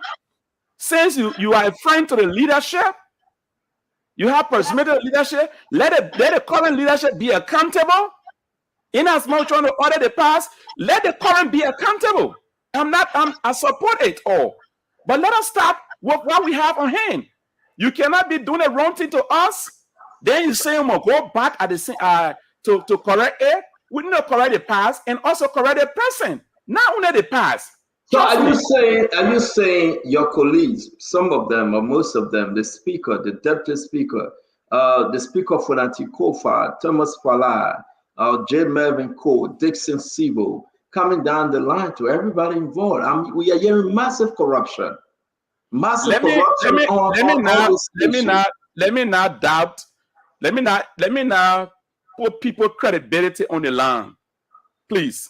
But what I'm saying to you is what I know of is the issue of the bus, the issue of the electronic lock, the ADICA, or basically the 700,000 that was allotted in the 41.3 million executive request for the 100 days deliverables. This is what I'm speaking to. So who is involved, who is not involved, the investigation or the inquiry conducted by you or any other. Yeah, we will. But is there any investigation going on right now? Yes or no? Absolutely not. Nah, So it means that everybody involved. our But guy is on debt. Yeah, who investigate who? Thank you, Representative James Kohler. It's a lot of this. And let me say this to CEO. Let me say this to CEO. These are things we call it on the speaker for Mr. Speaker. Please, you serve as deputy speaker over there. These same things were happening. Now you serve as speaker. The same thing happening. What difference, Mr. Speaker? Will you help us and leave a legacy? You saw a deputy speaker for 3 years. Our staffer walk to work and walk back home with our bosses when fuel were consistently allotted. And you're interested to know this, in the 54th, the House of Representatives did not receive fuel for 4.5 months.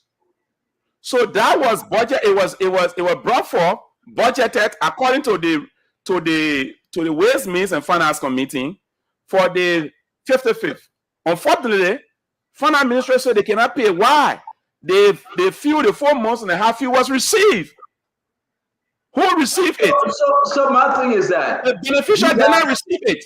Yeah, but you guys saying we want electronic lock, we want scan ID. No, I come in. It was not we say. See, now we say. It's I said cajole. I understand that word. Yeah, they cajole you, and you're providing money for it. But these things cannot work because there's no electricity, and no LDC, and the generator are not working. And they cajole you again on fuel for generator. They cajole you on buses. They cajole you on fuel for buses. They cajole you on. Listen, we'll see you tomorrow, man. A great show today. The guys always say to all that is a decision and leadership. And trust me, you are the CEO. The CEO or the management, yes. Now I'm at your studio rep. What the management says they put their time is, what can I say further than that? So the guy can say that's leadership decision. We're not in leadership. So anything leadership says, we just sit and watch the show. So I want to say thank you. So are you coming tomorrow, right? On the bigger show. Thank you. Thank you. And I'll be glad if you can help us. If you can help us and get the other side as well, we'll be available to provide all of these things. And I can maybe you can send your end of your reporter tomorrow at the Capitol to do for you the entrances as a water. And lastly, they could also make an inquiry with the procurement department to Nelson know. Will come and see you. Nelson will come and see you in the studio. Not know whether the gasoline that provide for the buses, whether it's intended, whether they're receiving it or not. And again, Representative Nelson, you guys have the same last name. You're not related, right? I think it's my first time seeing Nelson tonight. Okay. I don't know him. And he came to me, I said, Nelson Collier. Where's the Collier from? I said, I'm from Bone. Okay. Yeah. So, but my thing is that he will see you tomorrow by God's grace, and you'll work on it. This is a big breaking news from the House of Representatives. This is Unfulfilled Kofa and the leadership. Explanation got to be made. We are talking about 700,000 United States dollars that no head, no tail. Thank you very much, Representative. For usage of that money, the usage, the report of that 700,000 to present, there's no report on that 700,000. It left in the thin air. Thank you so much as we wait for tomorrow. I'm grateful. You're welcome. Thank you very much. Thank you. So, oh God. Memo. So what happened is I just saw Adama, but he left. Okay, he's back. I mean, we got to bring in Kev Hassan, but he went back too. Can we bring Mr. Dempster in, Adama Dempster? Folks, again, it's 5:11, 9:11 in Liberia. We got to just squeeze everything in with this 90 minutes left because, we have to respect the time given unto us. We passed 1 hour. We got 21 more minutes, Ketema, to go. No, we got 30 more minutes. Ketema, you will pay for the extra 9 minutes, I do believe. Let's bring in Adama Dempster. Listen, Liberia is in a bad place. 700. No. We are not doing a post analysis yet. Let's go ahead. Let's bring in Adama. Yeah. We'll come to analysis. Yes. Welcome to the show. Ketema, can you welcome Mr. Dempster? Mr. Adama Dempster, how are you? Good evening. All right. What's going on with connection? Hello? Well, I'm okay. Can you hear me? Yeah, connection is kind of. Yeah. Are you good? Yeah, I get you very clear. Can you hear me? Yeah. So, first of all, welcome to the Spoon Show, but to Sunday 101. This is the premier Sunday show in the nation that highlights and bring to focus some of the trending issues. Now, we're talking about war crime. The president would like to welcome you and ask you just do an intro on your role in the war crime, your organizations, and what you've been doing, and then we can do some engagement. Okay.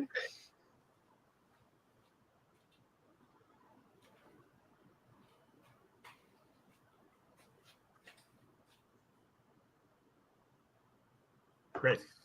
Okay, we have So a technical thanks so much issues. for Can you speak up? yeah, I'm getting feedback. I'm getting feedback as well. But thanks you so much, CEO and Mr. Ketama for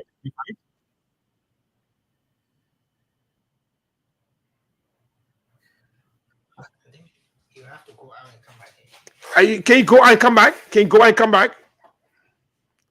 okay. Let Can you me please go and come back? Ketama, is he in Liberia? Yeah, he's in Ghana. He flew to Oh, okay. Ghana. Okay. He flew to Ghana.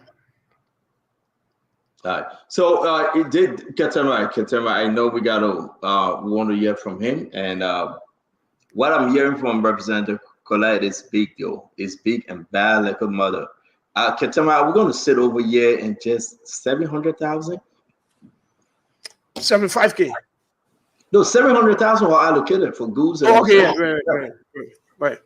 Yeah, I think it was basically. I mean, Colette is right. It's a lot of wasteful spending, and I think the justification is baseless. It does not have good justification.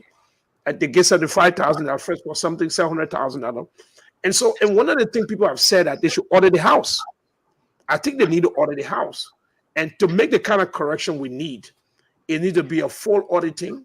So because those resources, there are hospitals. JFK is facing huge shortages of drugs and nurses and critical interventions. And you have so the house supposed to be controlling solving these problems. The house has become a problem to be solved by itself. But anyway, back to our guest. Yeah, we'll do the post analysis. Let's get back to Adama. Adama, welcome to Spoon. Again, we like to have you introduce yourself to our listening audience, and then we can field some questions and have a real conversation on the war crime. So, welcome to the show. okay.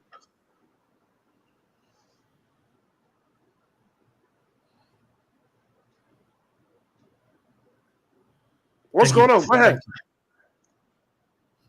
Yeah, I'm currently in Abuja. I'm attending an international justice conference that has to do with assessing. I said I'm currently in Abuja representing.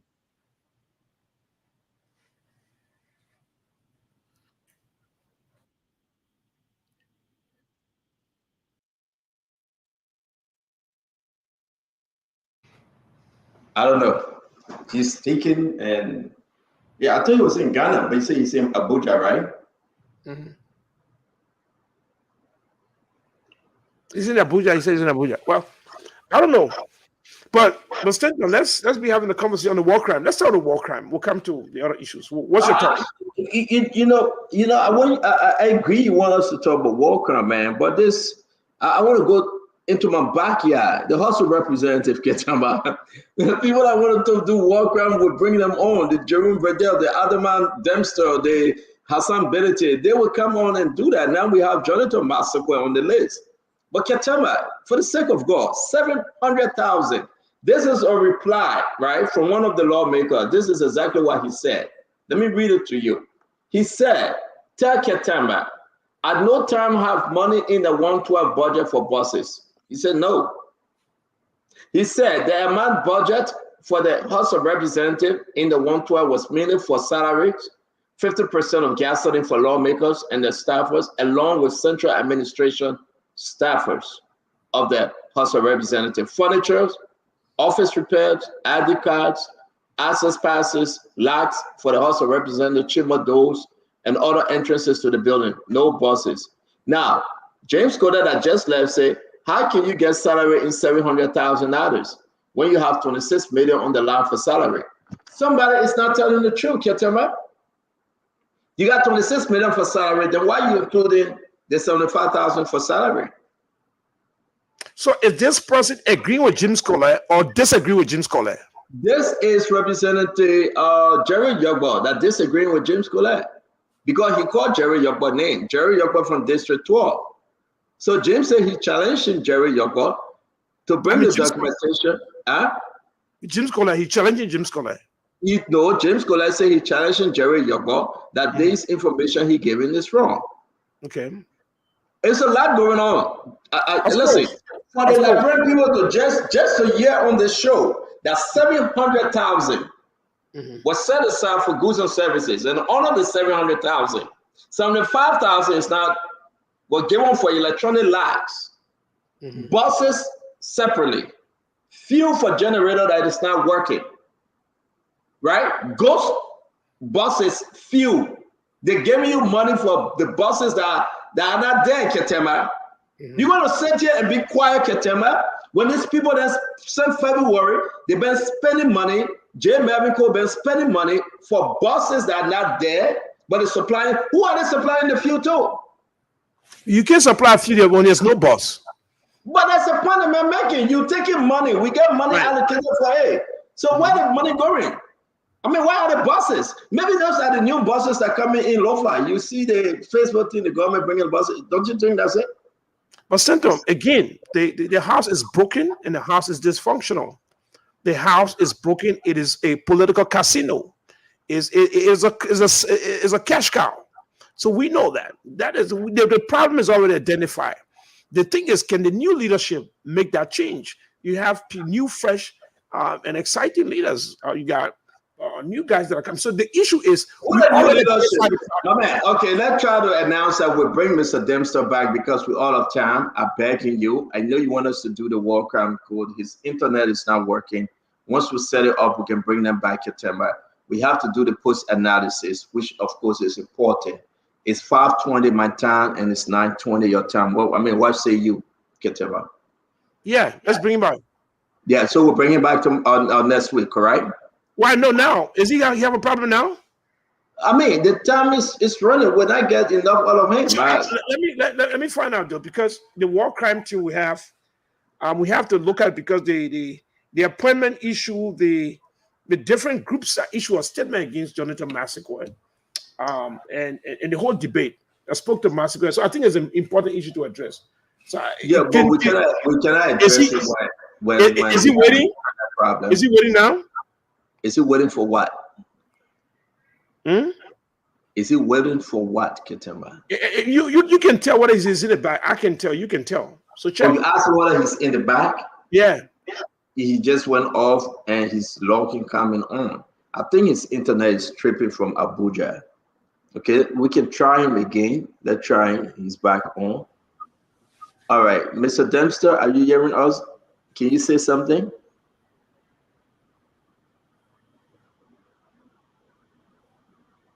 Can you talk? You gotta speak, my man. Yes. So yeah, I hear you very well. It's just that I've been hearing myself, but I think let me just do an intro and then maybe yeah.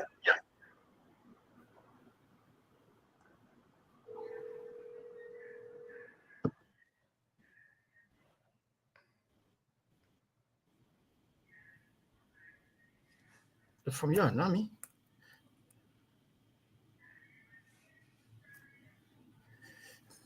All right, Ketema, I think I don't think. What do you think? It's not from me. My internet is strong. I mean, I don't know. You internet is strong. It's not from me. But what's the problem? It's not from me. I'm on my. You control your internet. I also control your internet, my man. You got the hotel you in internet is weaker, probably. I can hear myself. All right, Ketema, let's make some adjustment and let's have him back next week. Yes, I think we're gonna have you next week, Adam. I mean, by God's grace, that happen next week. By God's grace, it's good having him. We wish we can talk about the war crime, and I think he's trying, Ketema. He's trying to come on, but the internet is not allowing him. Ketema, let's do post analysis, man. Yeah. What do you think? Well, a few things. One is, I think the president asset. Let's start with the president asset.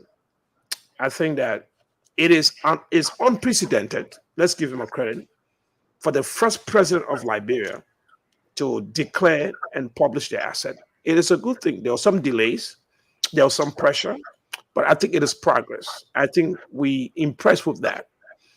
This is not going to be a perfect process. This is going to be a work in progress. Things not going to be perfect, but I think it took a bold step. The vice president has also released his and published his asset. That is a good thing. So the president has done so. The vice president has done so. So I think that they set the example. They are now transferring their pressure on the government officials to follow the examples. And that is quite impressive. I mean, the previous government did not do that. George Weah did not publish his asset. George Weah people did not treat the whole asset declaration with the seriousness it deserves. So I give President Bakai kudos, and I hope it continues. The other aspect, and we read our memo, the other aspect is that for the larger question, Stanton, is the issue of verification. Everywhere in the world, if you go to a bank for a loan and you say, this is my asset, they verify your asset as a collateral before they even give you a loan. So the issue there is this problem. Is LACC not interested in that verification? Because if I'm taking oath under perjury that if I lie, it's a serious offense. It means that what I say has to be verified. If it's not verified,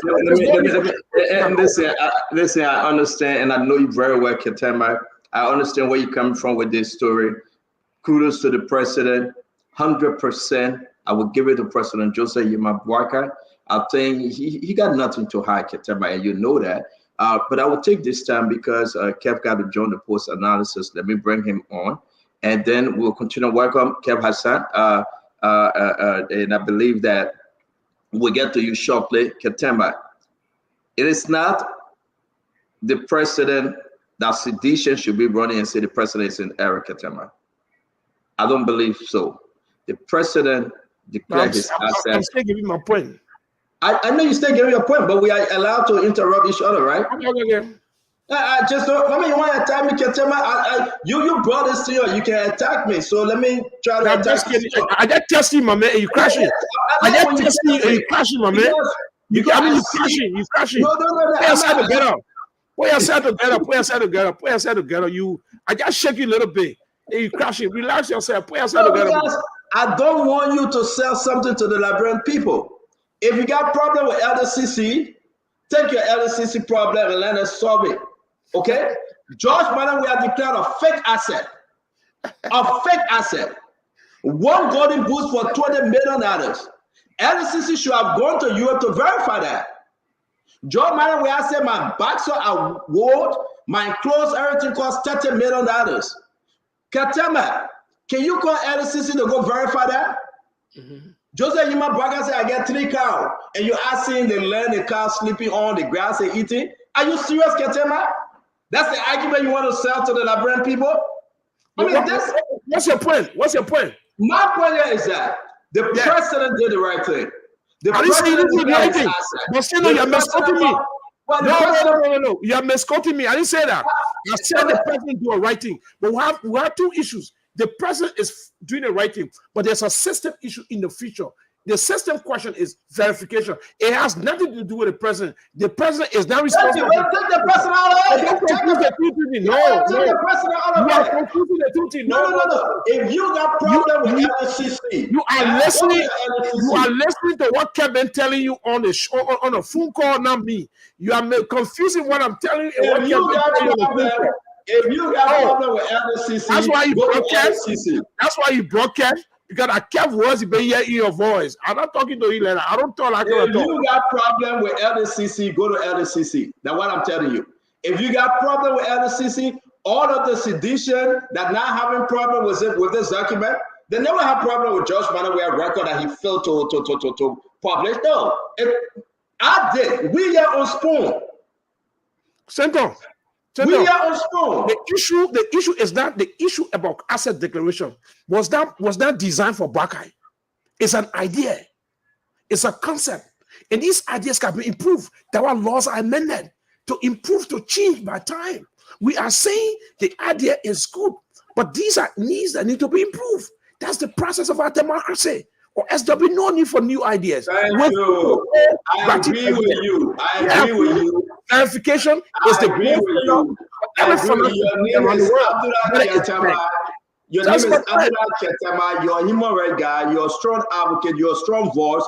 Go and call LCC Alexander Zoe and tell her she must change that thing and do a right documentation. Finish. As far as President Bwaga knows, he declared his answer, he published it, we gone. Ketema, we gone. We gone. You can't catch us. It's finished. That's it. I don't want people to be dancing Tabata around here saying that, oh, yeah, error. No. You know how many errors in Joey Asset? You know how many errors? Come on, man, Ketema. But let's talk about it. So why you brought Kev on offer? Why you brought Kev on the show again? The people say you might not bring Kev. They probably say they want Kev. You say you impose Kev on us. What is the reason Kev is here today? You asked a good question. What kind of bromance between you and Kev? What kind of love affair? We got to investigate that. We got to a good question. We got LSCC. LSCC, please investigate the relationship between. Jatema, let me ask you a question. Is Kev not Liberian? Is he not a Liberian? I need Gresham to tell me whether Kev is still a Liberian or selling it.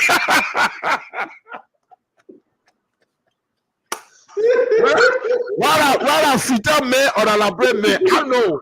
I need to investigate that part. So I'll ask you a question. Isn't Kev from the West African region?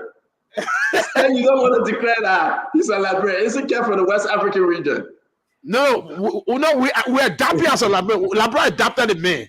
These are adaptees. But folks, Kev here to discuss some issue, and he will be part of the post analysis. And I think it's good for every one of us to give Kev audience as we discuss issue pertaining to Liberia. Again, like I said, this is for everyone. This is for all Liberians, okay? You come and say your thing. We will be very, very, very diplomatic. We'll discuss the issue pertaining to Liberia.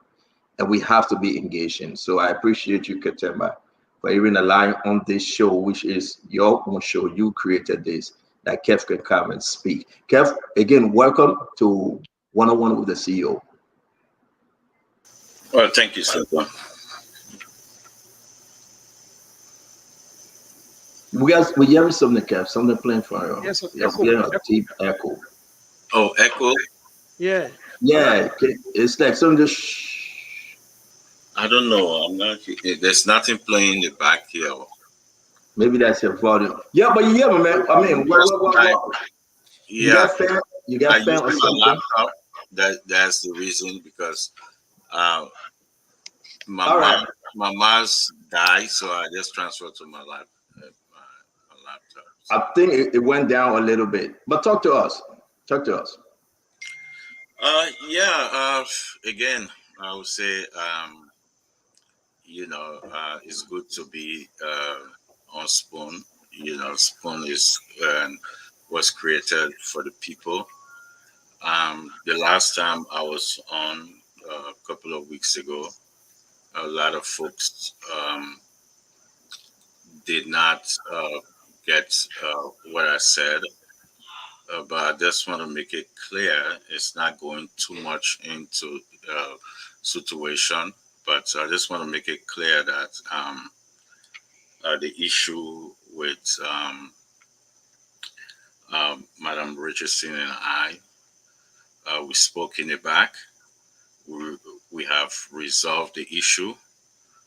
I did my apology to women on the Spoon Network, and that includes purchasing. My apology to Liberian women. I think at that moment, in the heat of the election, we had differences, and at this point, we have taking care of our issues in the back. And I want us to thanks to Dr. Richardson for her step that she took in, dropping the case, and so, and also so thanks to Mr. Uh, uh, Richardson for his effort. We spoke in the back. They are good people, good family people, and at this moment, I just want for us to put that behind us and we move on. Kev, welcome to the show, and I do believe that it's a long way to go when it comes to healing. But I think that your engagement with Dr. Richardson, her husband, coordinator, was unique, and their decision to have a conversation with you also, we applaud. And I hope you guys can engage continually for us to let this, things fall behind us. Ketema, in the post analysis, I know we will have more time to discuss this issue. I wanted to get into this, how you call it, the HOR, $700 spending, Ketema. Mervin Cole, I don't know if you have time, Ketema. He's reaching out to me. He wants to speak on what Representative James Cole have to say. You think we got time to bring him on? If he wants. I mean, are you in Liberia? You control the time. Yeah. I don't know where you come to the studio, except you got stuff at his house. Okay, so I don't know. Coming to the studio is not possible right now. It's not possible right now, but maybe he really He can call in. Okay, so let's see. Call in. Yeah, I'm calling him right now. I am calling him because I made some message from him. Let's see if maybe he's part of the president dinner with the lawmakers, leaders. So if he called back or he answer fine, he just sent me a text. He's always welcome to come and discuss the issue. But Ketema, man, I see that you are pushing Mervin Cole clash with James Colette. Why? And this is very important. It's not about a clash. I've already fundamentally agreed with Colette that issue he's got a just cause and that he pursued right. And I was impressed with his YouTube video. But there's also different arguments that are taking place. That's what I say. It is not my cause. Is it a personal battle that he has a legitimate case, but are they mixing up the personal battle into a legitimate case? And I want to decouple them. And that's my argument. Sometimes I have an issue with Kev's leadership, but I'm also using my personal animosity towards Kev to make that issue big. So I want to make sure you separate those two. That's my argument. I don't really care about. I have the right to question that.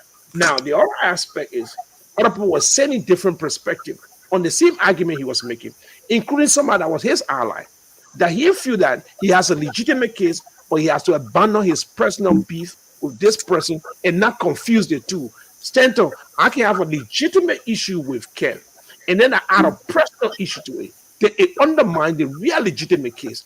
That is my argument. So, and I'm not making an argument. I'm asking that question. I understand where you're coming from now. I do understand you. But when I see, I'm not a guy who back down when you get defensive. You're trying to build defenses. I mean, I can deconstruct that. I mean, because I can see through that falling and cracking defenses. If you got a strong case, make the case. Answer the question. The moment you start getting defensive and begin to get preemptive strikes, that is strengthening and emboldening me to push forward. It doesn't change anything. My argument, I agree with the guy fundamentally on his case. He has a strong case. I'm concerned that he's not undermining the case by bringing personal issues. But let me bring you up before. I wanted the name J. Fonati Kofa, the name Dixon Sibo, the name J. Mervin Cole, the name Jerry Yogbo. Those names that are coming up, Thomas Fala. Don't you think the cycle of leadership, Ketema or Kev Hassan, you can chime in? Don't you think it's problem with this CDC leadership in the House of Representatives? The problem of another 700,000 hanging over them? But still, it is a mess. It's a complete mess. They're not doing good by the people, but the way they're wasting resources in the House. I mean, that is my position. My position has not changed. My question does not change my position. My question is to dig deeper. This show, it is not the bromance you're going to have with us. This is not a romantic affair with us. It is engaging. It is robust. So if anybody think we'll roll out the red carpet and provide a kumbaya moment where you will flow, like you give a convention speech or wedding speech, you're wrong. We'll question you. Because by doing that, we give many angles to those who do not follow all these events daily. We get a lot of facts, Stanton, in our phones when we come to these shows. So when we do that, we push people to say what they're supposed to say, not what we're supposed to say. So look, he has a strong case. The YouTube video was very impressive, quite impressive, and it captured my imagination. It validated my concern. And I was very impressed that he should come on. But at the same time, we have to separate our personal beef. It is important because what it does is that your argument get deflated when somebody call in from the house. You're just saying that, listen, James, I hope you are not going personal because you got something on Melvin Cole. You are doing it for transparency's sake. For the sake of the people. Yeah, your citizen leadership in the House of Representatives, another 700,000. They have to explain. Thomas Farai and Jay Fodati Kofa, Dixon Sibo. Those are the Melvin Cole. Those are the CDC boys. I mean, what say you? You guys are walking away with 700,000. Well, I think Melvin Cole wanted to come on. I think we should hear from Melvin Cole. Well, what I can say, you know, the lawmaker. Are you hearing? You hear me? You low. Yeah, you low. You got to increase your volume. Something doing straight being your bag. We don't know what's there. Can you hear me now? Yeah. You can hear me? Yes. Okay. Good.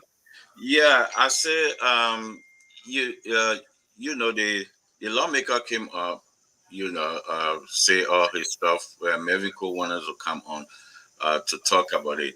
One thing I can say that when it comes to Fanatico, if I can say, one of the most open speaker in my lifetime that he can actually, you know, call. The other day I was listening to Stanton. He said, you know, Fanatico were texting him and you know, giving a message. So I think we should listen to the other side from the allegation from the other lawmaker who went out, you know, the hip podcast and all that stuff. All right, so Ketema, Kev, let me interrupt you. Ketema, we have Jay Melvin Cole, the representative from Bond County on, all right? He can only come up by way of phone because, you know, run against that. Jay Melvin Cole, the representative, talk to us. You are live on one-on-one with the CEO. Very much, Stanton's and all of your panelists. There are a few questions I wanted you to ask Representative James Blair from Bond. He alleged that $700,000 was squandered, and there is no tay from the $41 million that were being passed during the process of processing the budget for the legislature. I wanted you to ask Representative Colette if he ever received $5,000 from the $700,000 for his office furniture. Even though he never purchased a single chair, he received that money and he squandered it. So I wanted you to ask him, one. Two, he also said that he did not receive a single dime. He doesn't have any idea on the $700,000. I wanted you to ask him if he received $1,500 gas coupons from that $700,000. Those are just the two basic questions I wanted you to ask him. Because if you come out to say $700,000 was squandered, you don't have any idea on how that money were being expended, and then you receive monies from there, you took money for furniture, you ate that money, you cannot provide any receipts for those money, then I wonder why his issue, because the law of equitability says he who comes with equity must come with clean hands. But let's talk about the 75,000 he's alleging that you guys did it. Thank you. He also spoke about the 75,000. I think that Honorable Colette is a little bit frustrated, and he knows the reason. Now, the $75,000 you're talking about, I said, if a staff was ever to ID cards, ask Representative Colette whether the protocol session that have never happened since the inception of the Capitol building. Do we have electronic lights on the door, Melvin Cole representative? Do we have electronic lights on those doors? We cannot have electronic locks on the doors when our system were not even clean. The first thing we thought to do, our payroll was being overcrowded. We have thousands of people in the What was the 75,000 allocated for electronic lights? Electronic lights alone. The $75,000 were allocated for access pass to the Capitol building. The $75,000 were allocated for ID cards, for personal staff, for honorables, central administration, more than the 4,000 human beings. And those ID cards have been issued to the Real quick, people. before Ketema and Kev coming real quick. What about the generator that is not working, but you guys still spending money on fuel? Thank you. That is misleading. It's baseless, completely erroneous. When our cable, I send about it, and tomorrow I will provide you the facts and the documentation. I know that Claire is associated with people who are trying to think the high-end reputation of Honorable Kofa. When our generator spoiled, the cable that we needed to provide electricity, that took almost more than a month. We were running that building from the gas cylinder he's talking about. At a particular point in time, we even ran out of the fuel. The speaker took money from his pocket. The joint chambers, that is the Senate and the House of Representatives, should have paid something around $15,000 to a vendor to repair the cable to restore electricity at the Capitol building. That money was single-handedly paid by the House of Representatives. Even though Senator Moore... You said how much? How much was the amount? How much was the amount? 1,000 plus United States dollar, and that money was single-handedly paid by the speaker. Real quick, I got to bring in Ketema and Kev Hassan. What about the two bosses? Where are they? Stantons and all of the panelists, if James Blair tomorrow morning provide you a single paper or a document that two bosses were part of the 41 million, I will resign from the legislature tomorrow. Ketema, do you have questions for the Representative Cole? Representative Cole, how are you, sir? Yeah, how are you? But do you understand his legitimate concern about how resources to even get somebody 5,000 for furniture? You don't think it's wasting money when the hospitals need urgent interventions? I mean, do you guys sit to think about pay review, compensation review, 75,000, 700,000? I mean, forget about what he says. Don't you think it's a problem? The problem does not have to be defined by Colette, but the problem is a problem. Don't you see his angle he's coming from? Don't you see any sense he's making to you? Let's be honest about this.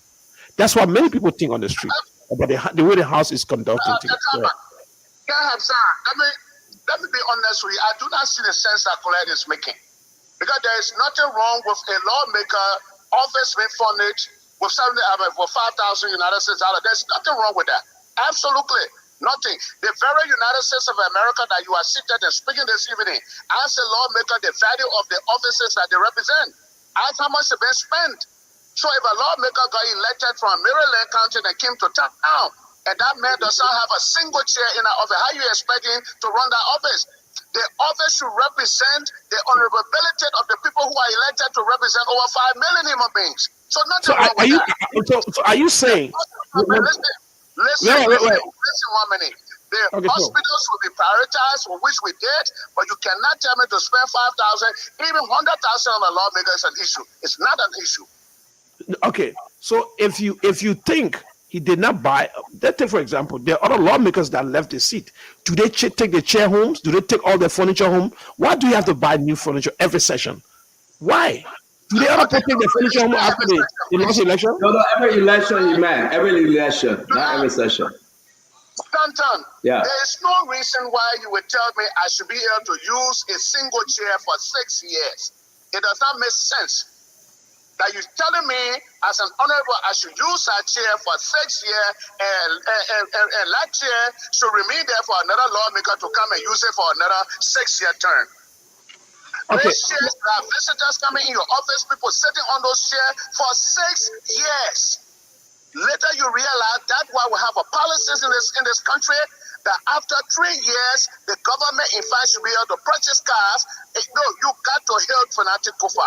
There's a first time he should have to say no official of government except the president, vice president, the speaker, and the associate justices should be able to ride cars above $45,000. Okay. So let me say this, and I want to just lay a premise before my question. Don, yeah, Where? Lawrence. okay. Yeah, I go know you want to ahead, place. Ketamar. You're Go ahead. going to play singing operation tonight. Get lead that part. We'll let folk follow the question. Look, the premise is do not compare the US and Liberia. Put got trillions of dollars in budget. Liberia got not even $1 billion budgets. We are not even reaching $1 billion mark. And you cannot be comparing what they do there, what they do there. So if you are telling the country to be patient, you're spending $700,000, you're holding these big retreats, you're holding these big events, and you do not ask yourself the question, what if we reduce that by 50% or 20% and transfer that funding to JFK? That would be exemplary. What the US senators conditions they're living, come in, US is the largest economy in the world. For one. Come in, hold on. Representative did not use 700,000 for retreat. Please put their conversation into context. The House of Representatives did not use 700,000 for retreat. We did not. I am saying to the sections made by Honorable Quer is completely baseless. Because nobody would tell me that you should not be able to use $5,000 furniture after 6 years. Nobody. The reason why I made a section of the comparison with the United States government, we don't have the same economy, we don't have the same system. But if a lawmaker in America is using $1.5 million to run his orbit, if I'm using $100,000, that's a disparity because we don't have the same system. We don't have the same capacity. That's why he would be able to use 1.5 million and I will be able to use $25,000 for our office. So, Representative, Ketamar, are you done? No, Representative. So, is this an issue only by Colette or many people in the House have raised similar issues? Forget about Colette, but a lot of people, House members, have raised similar issues. Can't you address their concern instead of dismissing their concerns? I am not dismissing their concern. I am telling you, Kev, if you are talking about equability, you should have clean hands. Colette cannot receive $5,000 from the $700,000 you're talking about for his furniture. Just do the 5,000 times 71, that's $355,000. So we're not talking about 700,000 anymore. That's what I'm saying to you. 1,500 per lawmaker for gasoline to run their vehicles to come to work. Those people who live from Maryland, who live from Sando to come here, how do you expect them to come to work? Honorable Fanatic Over were able to ensure that happens. Now, if Claire is talking about 700,000 and saying it disappears in thin air, when you receive 1,500, when you receive 5,000 US dollars, that means Claire received $6,500 for gasoline and furniture for his office. So we know we're talking about 700,000. That's what I'm telling you, the insincerity, the incompetence of some of our colleagues who will not have, when you receive money and come in the public and pretend that you did not receive money, then you have displayed. So let me ask you a question, and I think your math, we getting somewhere. You were saying that he received 5,000 plus 100 and 1,005, which is 6,005 per lawmakers. Well, if we do the math times 73, it would be 474,000. If we minus the 474, yeah, I'm trying to help you here, Melvin. If we minus the 474 minus the 700, you get 225,500.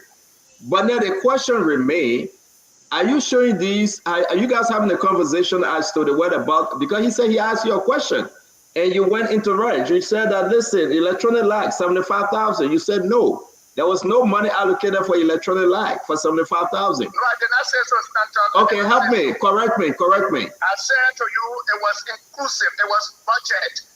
Now, out of the 75,000 that Claire is speaking about, there's $75,000 cover access pass for every lawmaker's office. More than 10 access passes for per lawmaker. But his other argument is that the asset pass not working. It's just showing the building picture.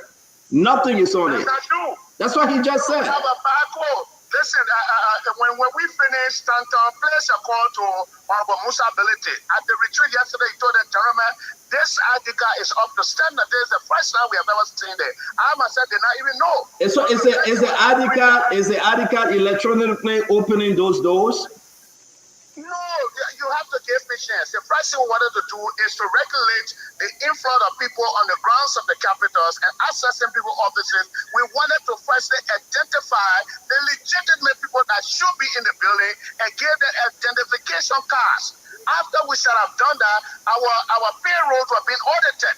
We hired April to do our internal cleaning system.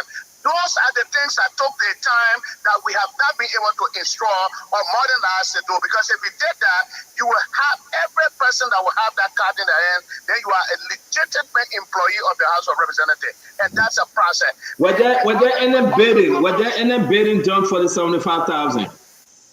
Precisely. I can tell you that the documents are available and will be displayed, and you will have copies. Let me bring it. Listen, because we all the time, Mary, I know we will have you on the show that we can dig into this thing. The allegation that massive corruption of 700,000 for you to avail yourself today is important because I know you don't like me. I care less, but I still welcome you because this is your program. This is the people's program.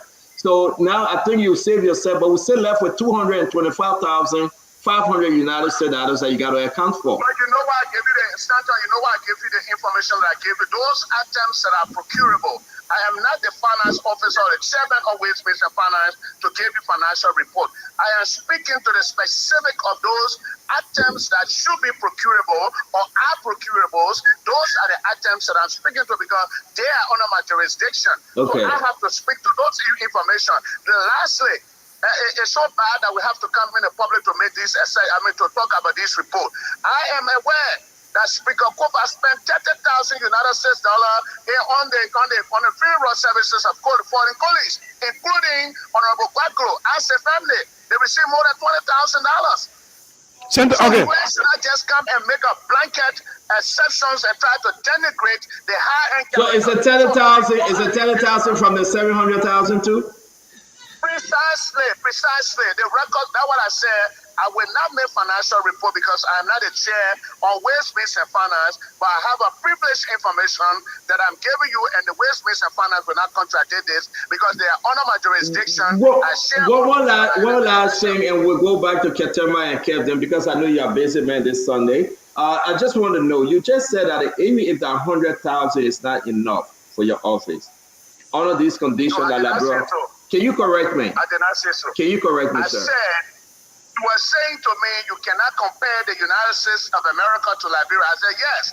That's why if the office of an honorable in the congressman in the United States is using 1.5 million to run his office, then there should be no issue for somebody in Liberia to use 100,000 US dollars to run his office. But as we speak now, the office renovation or formation of a congressman is more than 1 million, if I'm not making myself 200,000, and for lawmaker here to spend $5,000 on his office, and you say that's an issue, I believe I do not regret it, and I cannot say it is exorbitant for lawmaker to use 5,000 after every 6 years for furnitures. That's the context I was speaking. Kev, do you have questions for Representative Cole? Do you have questions? Then Ketema will take questions. No, this time. No, thank you. Well, Ketema, you want to add anything? Yeah. Honorable Cole, back to the issue. You still did not answer the previous question. Maybe you forgot. Is there any other person that raising similar concern that Cole is raising? That's what I'm concerned about. Then I'll ask you the next final question.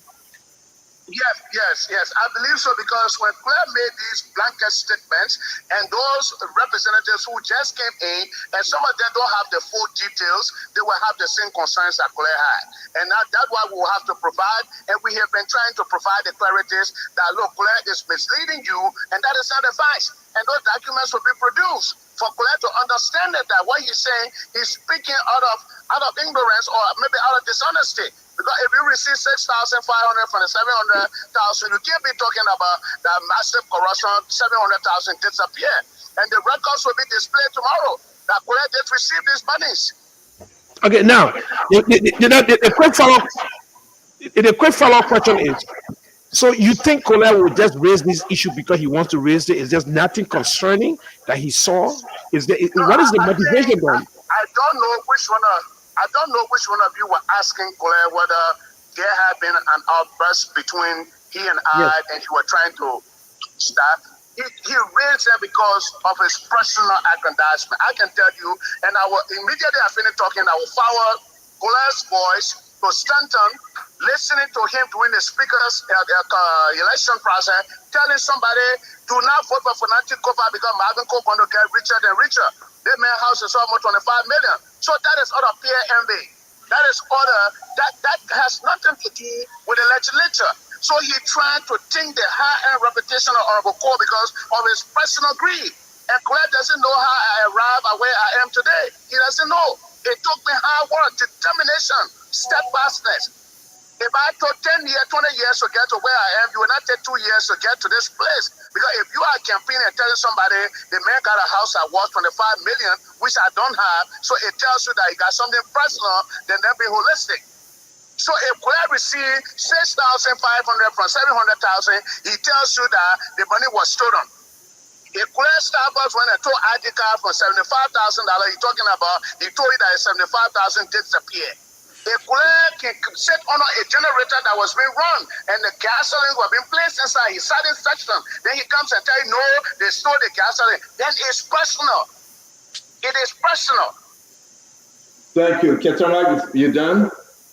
Yeah, I think generally, Melvin, I want to ask you a question. Last question. You think there's a need to audit the house?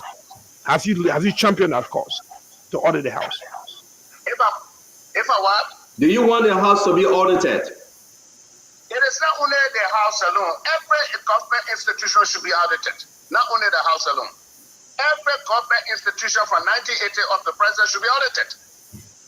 And I would be glad were you to audit the house in 5. Because Claire associated with the PFC that brushed aside the 25 million markup exercise that was going on when you were members of the PFC.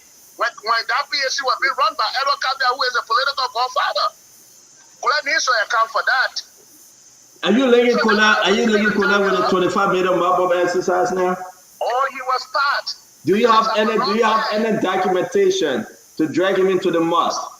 Stanton, if audits are conducted and those audit reports are brought before the PFC, their responsibility to examine those audit reports and ensure that yes, compliance was done, and then you come up with the facts. But these are the people that said nothing wrong happened.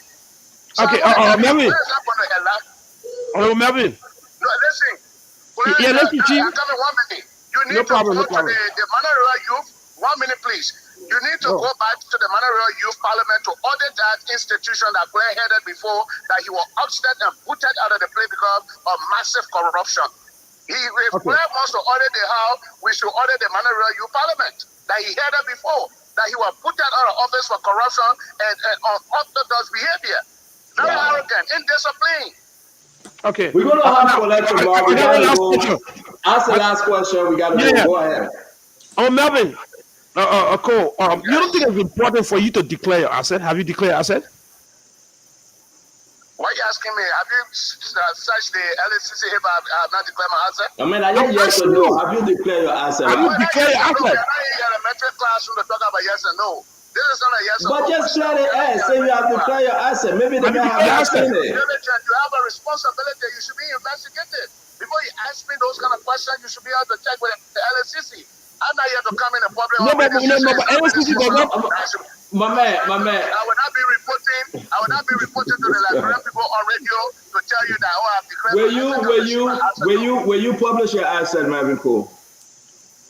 Precisely. That it's lawful. And any law-abiding citizen must be able to abide by the law. So because maybe one player said that I got $25 million property, that why he asking me I need to publish my asset. The Honorable Marvin Cole from Bond County. Remember which district you cover again? District what?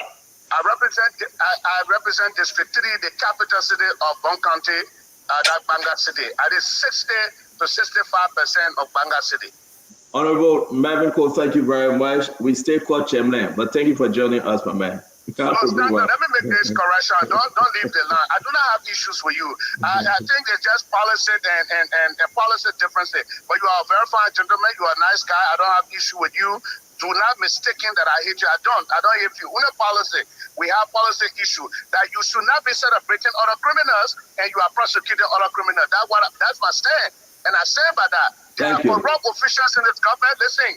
Before you go, there are corrupt officials in this government that you were campaigning for them to come to power when you are prosecuting other people that you were alleging that they are corrupt. That's my stand with you. And you I agree. Your stand is valid. You should be clear. Your son is valid, and that's why I welcome you on the show. You have made a great impression tonight, so you're always welcome. Thank you.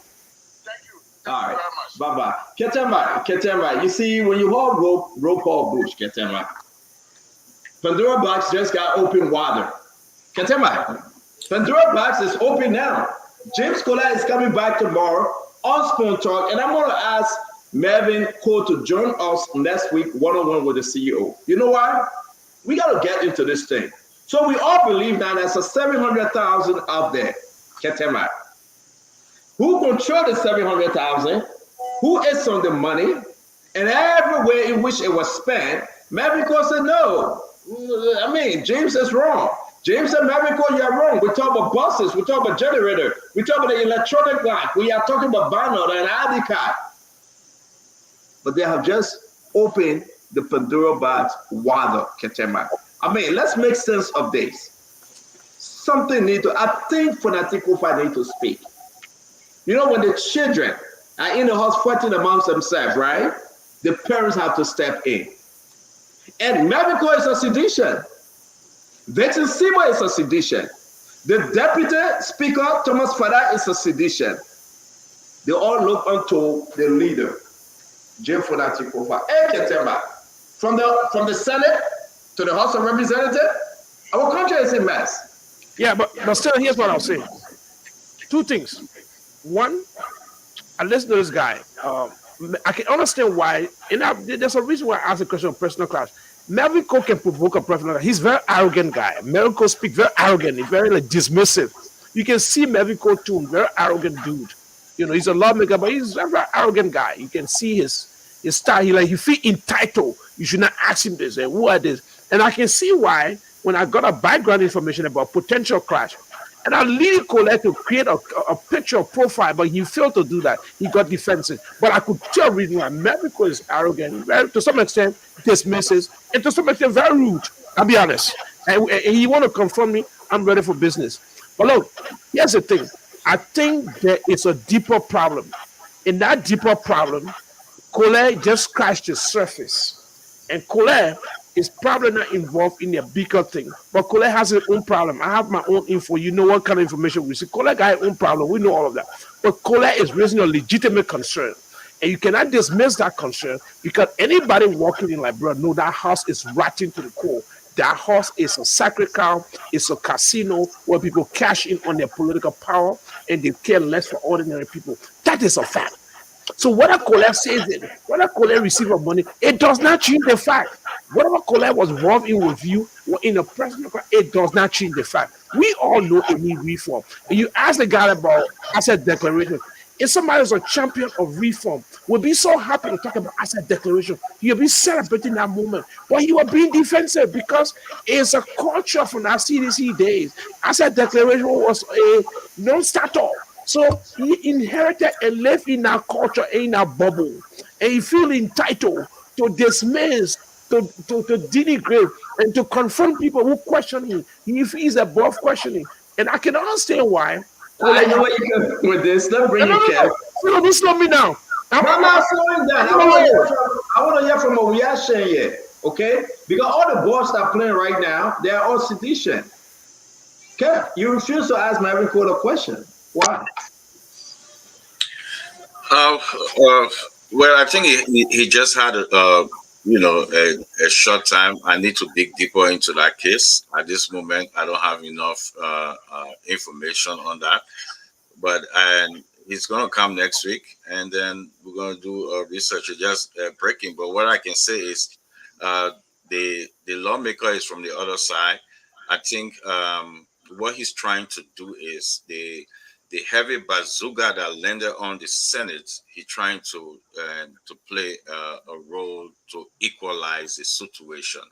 And that's what I'm suspecting, because the heavy bazooka that was laid on the Senate. Ketema, listen to this. So, are you talking about equal share, Ketema? Because the Senate fell with 700,000, therefore James could not come with 700,000? That's what I said. It is true that 700,000 were allocated, Kev. It is true. But that's what I say. I would need more information on that. I would get to the speaker, and get information. Melvin Cole is a friend of mine. I'll call him. I'll get information. But at this moment, I think there's something that I saw in the eyes of the lawmaker that came trying to play a role of as to equalize the situation. That's what I feel at this moment. But I'm not going to dispute the amount because I don't know information. But what I'm getting for him, he's playing the other side. That's what Ketema, this one from the other side, I want to do equal share, Ketema. I'm not walking that walk yet. I don't think James Kodak came on the show to balance the equation. I think there's a spin that fell flat tonight, and so we want to balance the equation. Oh, well, Stanton, we saw the bazooka that landed. We saw we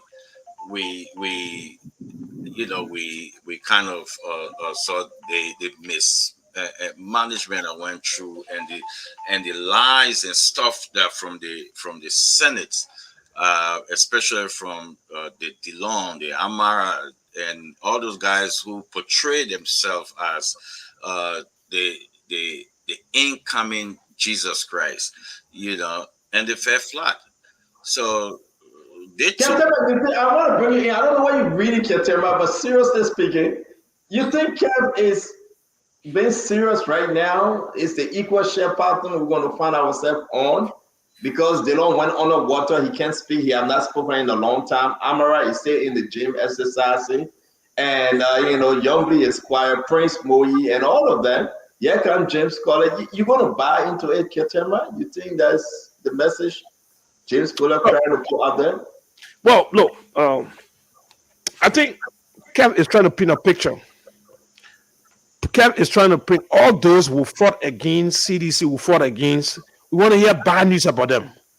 So Kev is in Kev's interest to hear bad news about DeLong under fire, about the money from the Senate. Kev is happy, is in Kev's interest. There's a bad news about Amara. We should have. They want to hear Amara endorsement. Amara endorsed President Boakai. Kev is happy that Yomdi is under fire. So it's in Kev's interest, right? But I also is a larger question. To be honest with you, they are on the defensive. All those people he needs, they're actually on the defensive. Who on the defensive? Who? Amara on the defensive. Amara on the defensive. Yomdi on the defensive. Taylor on the defensive. But if they were having headache, Kev will say they need surgery. They will say they got cancer. So that how the CDC medical team, when any of the former enemy get headache, they say that cancer again. So they're about to die in 6 months. So they get exaggerate the problem of the opponents because Dylan defeated them twice. Yeah. CDC would never live with that moment. 2 times when that is a team. And a massively too. What about Ketema? So let me say this because you know why it's very important. Having said all today, and the argument Kev just brought in, a lot of people begin to think twice on this argument though. Why are they making those mistakes, Ketema? Why we will go back on the same old story and mistakes have been made? CDC said, oh yeah, you call us corrupt, you remove draw, we here and there. But then our own people fell down in the mud, Ketema. Now you are saying they are on the defensive. You are saying they are looking for a place to hide. They don't have, that was spoken since 2 Thursdays ago. 2 weeks ago, he said he would speak at 2 o'clock. Every 2 o'clock came and gone. They cannot talk. Every 2 o'clock, they cannot say a word. Because Taylor is learning from Amara missteps. Amara talk too much the poho in argument. They don't say it better let it be the target for the people for let me go say that. Amara's statement, Amara wrote the letter on behalf of he and DeLong. And then they turned after him and said, "My man, you're not a spokesperson for us. You're on your own." Mm-hmm. So, right. No. But listen to this.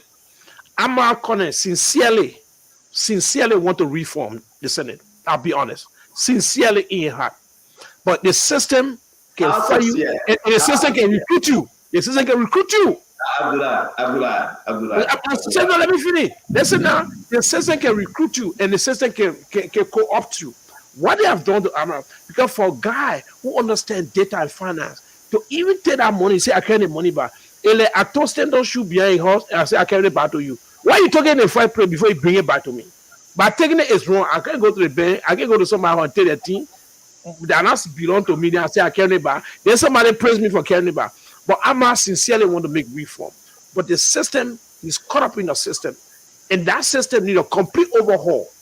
I'm not want to change the tire. He want to change the light. No, you change the light, your hair will be inside. Let me ask you this. Hold on 1 minute. Let me just make this statement. Maybe you can Keteba. I really want to believe you. I'm really praying to God to transform my heart to believe what you're saying concerning Amara. If what you're saying is true, Amara should have returned the money. Look at Edwin Snow argument. You ate a 5,000 in February. You get the one in February. Then you say that Amara want to reform the system? No, Center. I'm not. I'm saying his intention is. I'm going to the player. Center. Good men have been turned to be complacent in acts that they did not believe they could do it. Amara sincerely went there, but Amara made some mistakes. The mistake is when Amara present himself as a change agent, as a guy who will publishing every day about everything. We not eat cookie, we drink coffee, we in the bathroom, you do it. They try to do something, then you slow down. Now what they don't know, you know what affected Delon substantially. I still think Delon is one of my favorite guys in the house to be in the Senate. I'll be honest with anybody. But when he published about that ticket, nobody told you the public ticket about whether you're in business class or this class. Delon was on the list of everybody from vice president. But that thing changed it automatically. So it is that danger. Amara did not realize that danger. By just coming on Facebook, publishing everything, Amara. And when they choke you now, they say, I'll tell you. So Amara makes a major fundamental error. The error is, Amara is the guy who knows the numbers, who knows data. We're talking about governance reform. You now see an error on money that does not belong to a senator that should actually be transferred to this health system. He took it. He said, okay, I'll return it back. But the damage was done, Amara, before you return the money back. You should not have taken it in the first place. You should have counted that thing carefully. So I'm trying to tell you, Amara like Delon. Delon was a change guy, was the light. But the light began to get dim. Whether you like Delon or not, I think Delon, Amara and a group of guys, they really want reform. But that system is broken. Stanton, I can tell you one thing. Why would not call the name of other senators? Because they don't care for no reform. They don't care. The guys that say they want reform, that one will on their back for. The rescue model, because she's supposed to rescue. Delon the life. Amara the reformer. The other men, they don't care for rock. They don't care. You're tired. They don't care. So nobody's questioning it. What you worry about some other men for? Some other men want the money to come. In fact, they want to change the whole national budget and increase the salary of senators. They don't care. The reason why there are few guys who believe holds out a greater possibility of being the tip of the spear, of being the agents of change. And these guys are being co-opted by the system. People get hopeless and worried. I'm a strong man. I'm falling under the corrupt system. I'm a strong man. I recruited into the corrupt Senate cartel. Where are men? They're making mistakes. That is the reason. I still believe in Amara. I still believe in Delon. I still believe in Yombi and a lot of other people. I still believe in them. But I think they made some mistakes. And these guys in the Senate will fight them. When they see Amara trying to prove he's this agent of change, he's a same symbol of good governance and reform, they'll say, well, stop picking one kind. Let me ask you something, Ketamba. Let me ask you this. Are you saying that at this moment, Amara went to change, but to change the system, but the system changed him? Mm-hmm. Are you saying he went to change? He went into a system to change the system, but the system changed him? I don't think the system has changed Amara, but the system has built trap for Amara, Look, the system fights back and resists change. The system will beat you down. The system. So Amara, but my worry was that Amara fell for the least trap, which is simple money. Amara can afford that money for the fact that he fell for it, for the fact that he did not read the fine prints. You know what a fine print is. And that is my concern. That Amara did not read the fine print. So, But Ketama now. tell me, Amara situation of presenting himself as the golden child of governance and reform of the Senate, as the Messiah who came to save the Senate from its own self, from its missteps, from its vices, the man has fallen, has fallen. You But he has, sure you think he have fallen? no, he slipped. He Yeah. slipped. But let He me ask slipped. this question. Let me ask He you a question. Amara was the finance minister in one of the most corrupt governments ever on the face of Liberia. Sit And you down. guys expect So him? is that why you brought Kevin on the show here for to go back to edit? Stop. Are you guys expect anything from Amara, or folks were that naive? Because I didn't expect anything much for Amara though, because I know Amara will get in there and there's swim, because he was the finance minister in the most corrupt government. So are you guys were expecting much from Amara? And that's my disappointment there. Were guys expecting much from Amara? I did not. He asking you, Ketema. Yeah, I want you to answer that question, Kev. I was not expecting much from him though, because I know his record. So why would I expect much from him? But folks like you, Ketama, you were expecting much. Let me say this, Ketema. When Amara came back on the scene, right? The famous video. I mean, everybody watched that. Everybody saw that video. They saw redemption. Ketema. That famous video, people saw redemption. To be frank with you, people, for me, when Amara was crying, I felt that we have accomplished one of the most important things in the youth history of Liberia. So what you want to say, I would not agree with Kev Hassan that Amara was the most corrupt individual under Madame Salif. I'm not going to agree, right? But I think when we won the victory under Joseph Yema Bwaka, and here come Amara. Nelson, can you put the video up? Here come Amara crying, right? This video.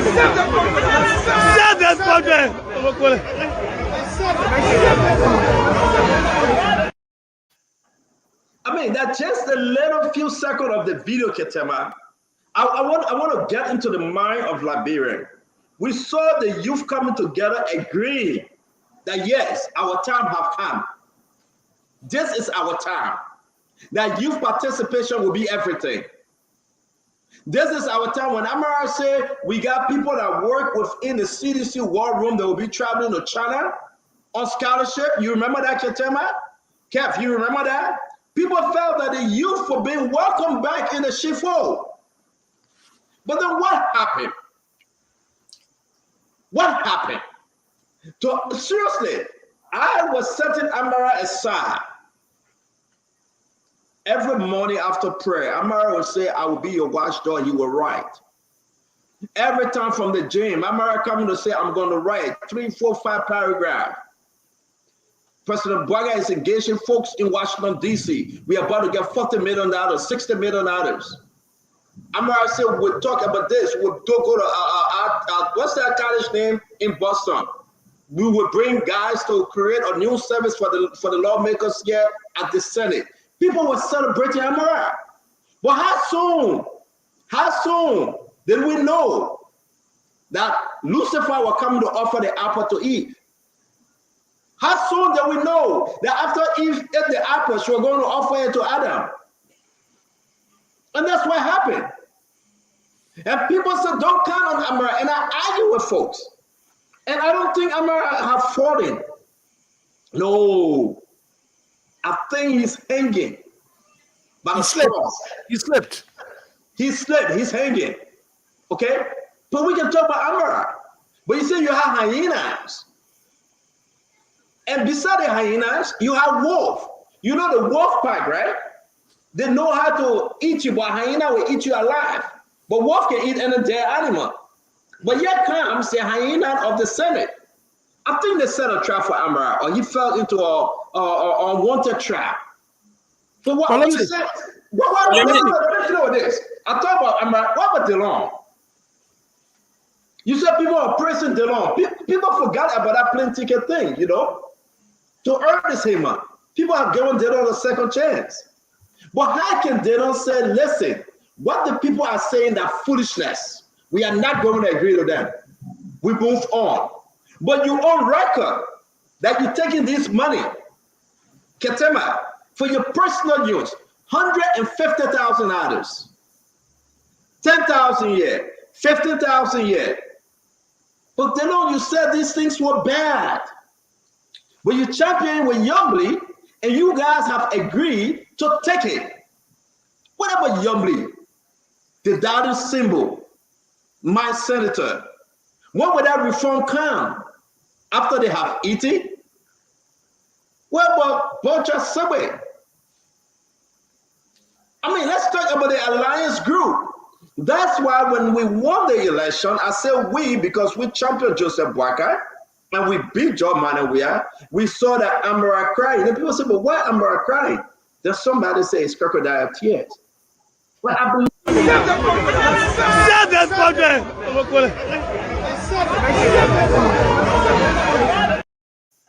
You hear we save this country.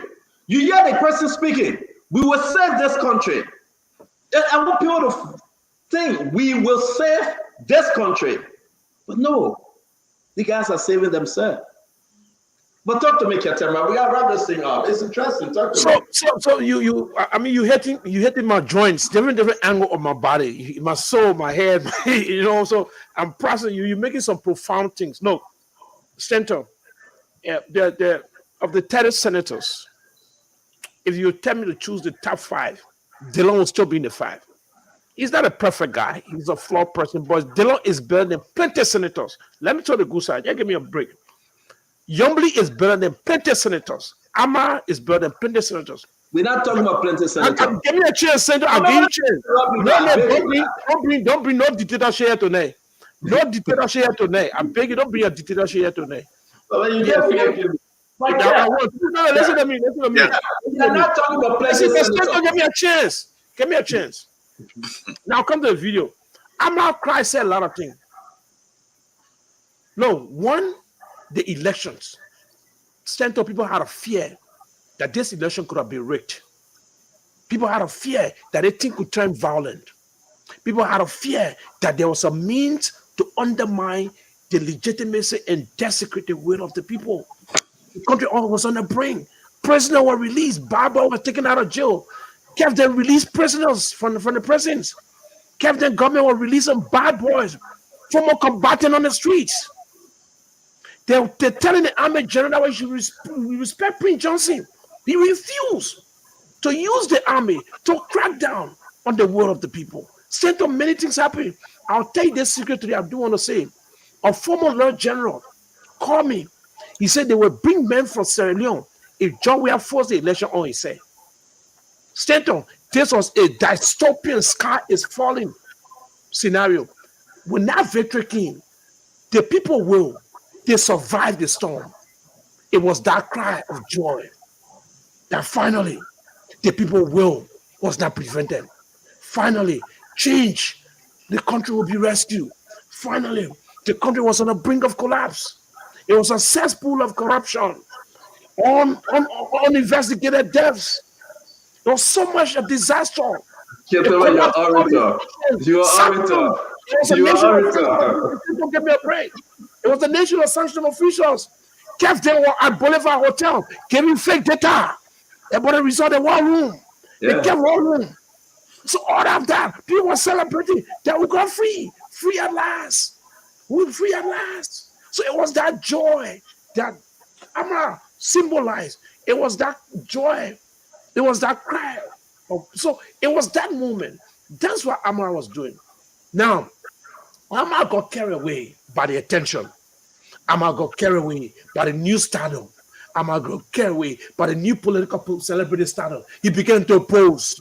On police issue, Amara was talking about police. There's this. Amara began to go. Then Stendo began to hit Amara. Rajamo. They still got a bag out. But you a bad guy. You a bad guy. Let's see. Stendo Guamela got a Amara on public. I call Stendo one. Stendo run away. Kev, You're too mad, we find the men that get those scholarship. Stand on start eating Amara. Guess what? Stand on, Stand on already created the government. So Stand on spend $1 million for the government or election campaign. You stand on, in fact, the first spoon, the job we are going to be president. The teaspoon did a job we are government. Yeah. If bagger don't wash his spoon, if they don't teaspoon night, then they really ungrateful. The things state all day to the government. But let come back, leave No, my but brother. listen, so back to the issue. So Amma got caught up. Amma, the second aspect, Amma show his hand. Look, Amma, you have a presidential ambition. Don't reveal yourself too much to people. Don't let them know what you're up to.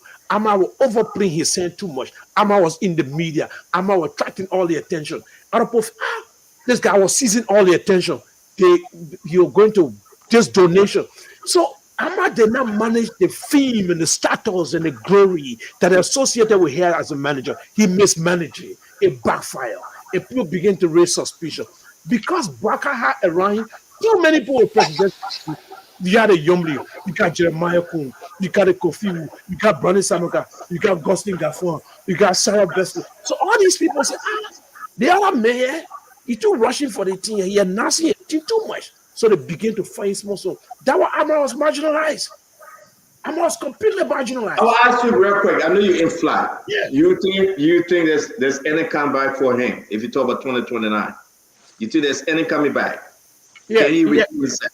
Yes. No. Amma does not have a fatal damage. He be making mistake, but Amma has not betrayed any cause. He making some mistakes. Let's be honest. Anybody can make mistake. Obama has seen us, but here's what 2029 years.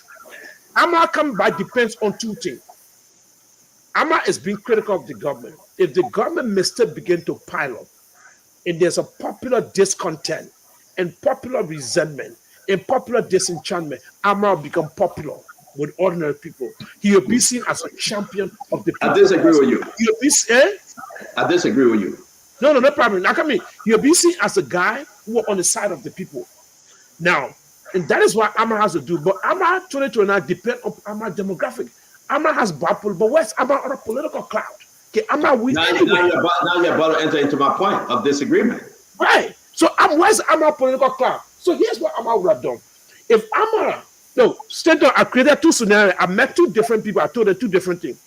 I told Costa, if I were you, I would join Bakai. And I told Amma, if I were you, I would join CDC. If I were you, Amma, I would join CDC. And I told Costa, if I were you, I would join Bakai. Amma will join CDC. Joe will wins the election. He's not going to run. There's a huge leadership void in CDC. You can capitalize it. You are inherent CDC base. This is a pure political calculation. I'm not talking about moral ground now. I toasted Costa, John Bakai. Bakai win or lose, you Costa, you win. John Bakai, do not leave Bakai if I were you. That was my advice to Costa 101. John Bakai, endorse Bakai. Do not attack personally. But guess what? So in conclusion, Amalo, politics, people can rebrand themselves. Politicians have made some mistakes. They come back and recapitalize on it. I think Amma is still seen as a potential future. The fact that people still disappointed Amma, you know why? They expect something. Some people are disappointed, no senators. Do you say, I beg you, Keshama, I know we got to go. At least, I can't stand down. At least I can be disappointed in Amra. But there's some senators, they are beyond redemption. I cannot be disappointed in them. That's my argument with you. You still want to some senators. We know the devils. We know the witchcraft in the town. Ketama. We know the people that are eating the children, baby. I'm not going to worry myself about them. But the one that call themselves righteous, the one that just come and say, listen, I will bring reform. Let's talk about them. Mm-hmm. Don't tell me about Edwin Snow. Edwin Snow will be Edwin Snow. Don't tell me about Nathaniel McGill. We know Nathaniel McGill. Are you going to justify Betwawe, Aboche, Emmanuel Nukwe, Prince Johnson? We know them. Let's talk about those folks that say they are righteous. Exactly. Oh, they go to church every Sunday. Yes. Oh, they fast 3 days a week. Oh, they sing in the choir. Let's talk about them. And those are the people I want Liberian people. You say America can do a comeback. People are saying as long as America remain in the House of Senate, right there in that group, Ketema, it will be hard for America to come back. Why do you think they don't have water down? Why? You think they don't can make any transition? Say no. You just made a brilliant point. You made a brilliant point. Sometimes on Sunday, your brain can show. Sometimes you can follow it, but sometimes that time I can go to church. That time I can go to church. No, but listen. No, the Senate is not a place you want to run for president. You go through. It will damage you. It will damage you. Because guess what? You got two options: either to fight the entire system, or to be corrupted by the entire system. And I retain my time. I gotta go because you're making my point, and that's the point I wanted to make here, Tema. It is important for Liberians to know these guys will stay till 5,000. These guys are about to take 45,000 for car. We saw the letter from Senator Brown. I sent the letter to you. They are going to pick up 45,000 cars. Ketema, imagine Kev Hassan. How can you redeem yourself? After all the crying of 700,000 Kev, you just going to walk in one of the car dealership and Ketema, Kev, that's not Liberian people car dealership. That Lebanese car dealership. You're going to get 45,000 to a Lebanese man, but you want us to believe that you are man of reform. Come on. But listen, Stanton, when you guys talk about redemption is somebody that had a certain behavior and backslide and then want to come back. It's not Amara is not in that category. Amara, like I said, he was the finance minister in one of the most corrupt government. So why you're putting Amara in a place to say, oh, okay, will he come back? No. What Amara doing in the Senate is just business as usual. That's business. Let's talk about Dylan. I want to hear your Dylan point of view, Kev. You see, we can say this. Let me say, Dylan will always be Dylan. Dylan will always be Dylan. Dylan introduced himself to the Liberian people as the light, the clean guy. And when I was on Spoon and I said it, he's no the light, he's not a clean guy. And he proved that. He proved that in the Senate. Think about it, a man who home, his entire home, he published his asset. He said his home was $40,000 without fence. When he put a fence around his home, he said his home it depreciated. And we all know every added value to a home, it go up.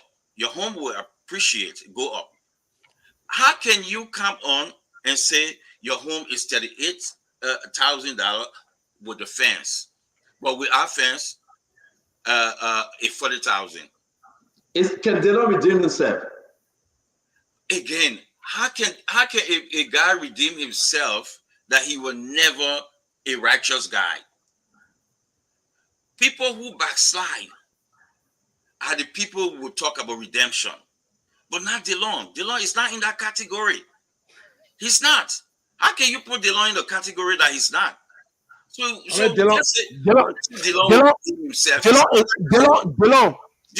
with all the flaws. He's better than all the CDC senator there. I say so. What with all the flaws? Is better than all the CDC senators. I say so. I say my A. You just commit one of the most crime against the Liberian people. Seriously, it's a crime. How can you talk about the most corrupt man in the Senate? The most corrupt guy in the Senate. That's not true. That's not true. Okay, but I'll make some mistake, but Dylan not a corrupt. Don't say that kind of thing. It's not a mistake. Ketama, okay, tell me what Dylan told the Liberian people that $5,000 of his check, he will give it to the Liberian people. Without money. Without money.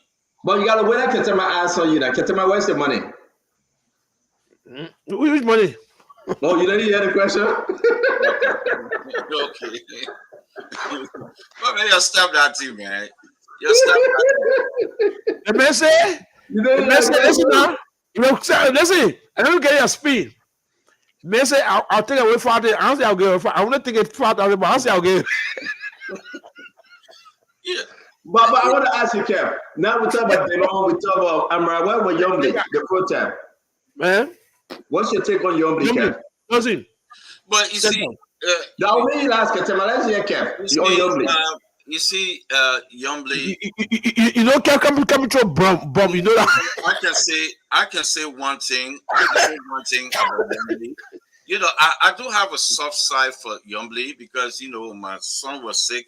She one of the person used to be in my inbox, you know, praying for my son and that. But her alliance, she have an unholy alliance with Delon in that Senate. And I think Delon is one of the person that making her corrupt in that Senate. You know, so I think she got to break that unholy alliance with Delon. It's a very unholy alliance with Delon. I don't think she would. She would. So the guest asking, because I know Ketama, we are wrapping up. The guest asking, name us one righteous senator right now with Laverne stand up. Not corrupt. CDC for CDC. Name me one CDC righteous senator. One. Yes, one. Let me say this to you. We have new senators that in CDC, that in the Senate right now, that's doing great job. You know, holding people feet to the fire. For example, look at the $22 million. Name me one righteous senator. Look at $22 million scam by Roland that was brought up by Natal McGill. What Natal McGill is doing in the Senate, I can tell anybody, is big. He's big. He's one of the presidents. Is he a righteous senator? Well, we all human beings. We are not righteous. We have our sin, but he's doing great job. I can say. Stand down. Now say this. We'll come to Yombly. I think Yombly has the greatest loss. Yombly has a great chance of, because look, there's right now silently building a coalition between Jeremiah Cohn and Yombly as president and vice president. They are building alliance and intensity. Yombly has a lot to lose because the first test of rescue is not working well in the Senate. The first model of rescue is not rescuing the Senate, and that is not good for her. And I think she needs to do better. And I really believe in her. I do admire her a lot. I do. I like Yombly. I like her a lot, and I like her strength, and I like her composure.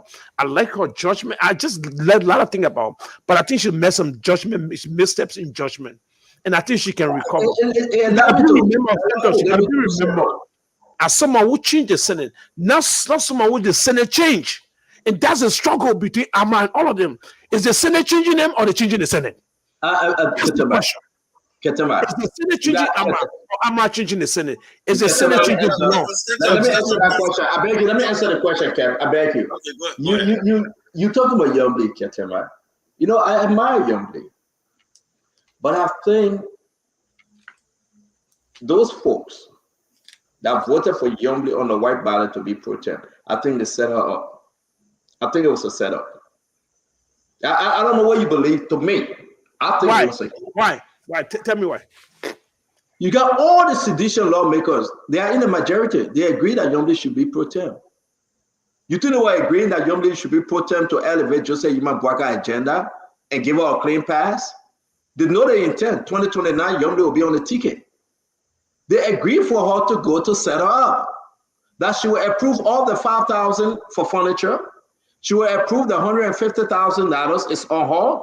She will approve the $10,000 for take-home pay. She will approve the $13,000 for retreat. And this is why we are now having this conversation on Yombly.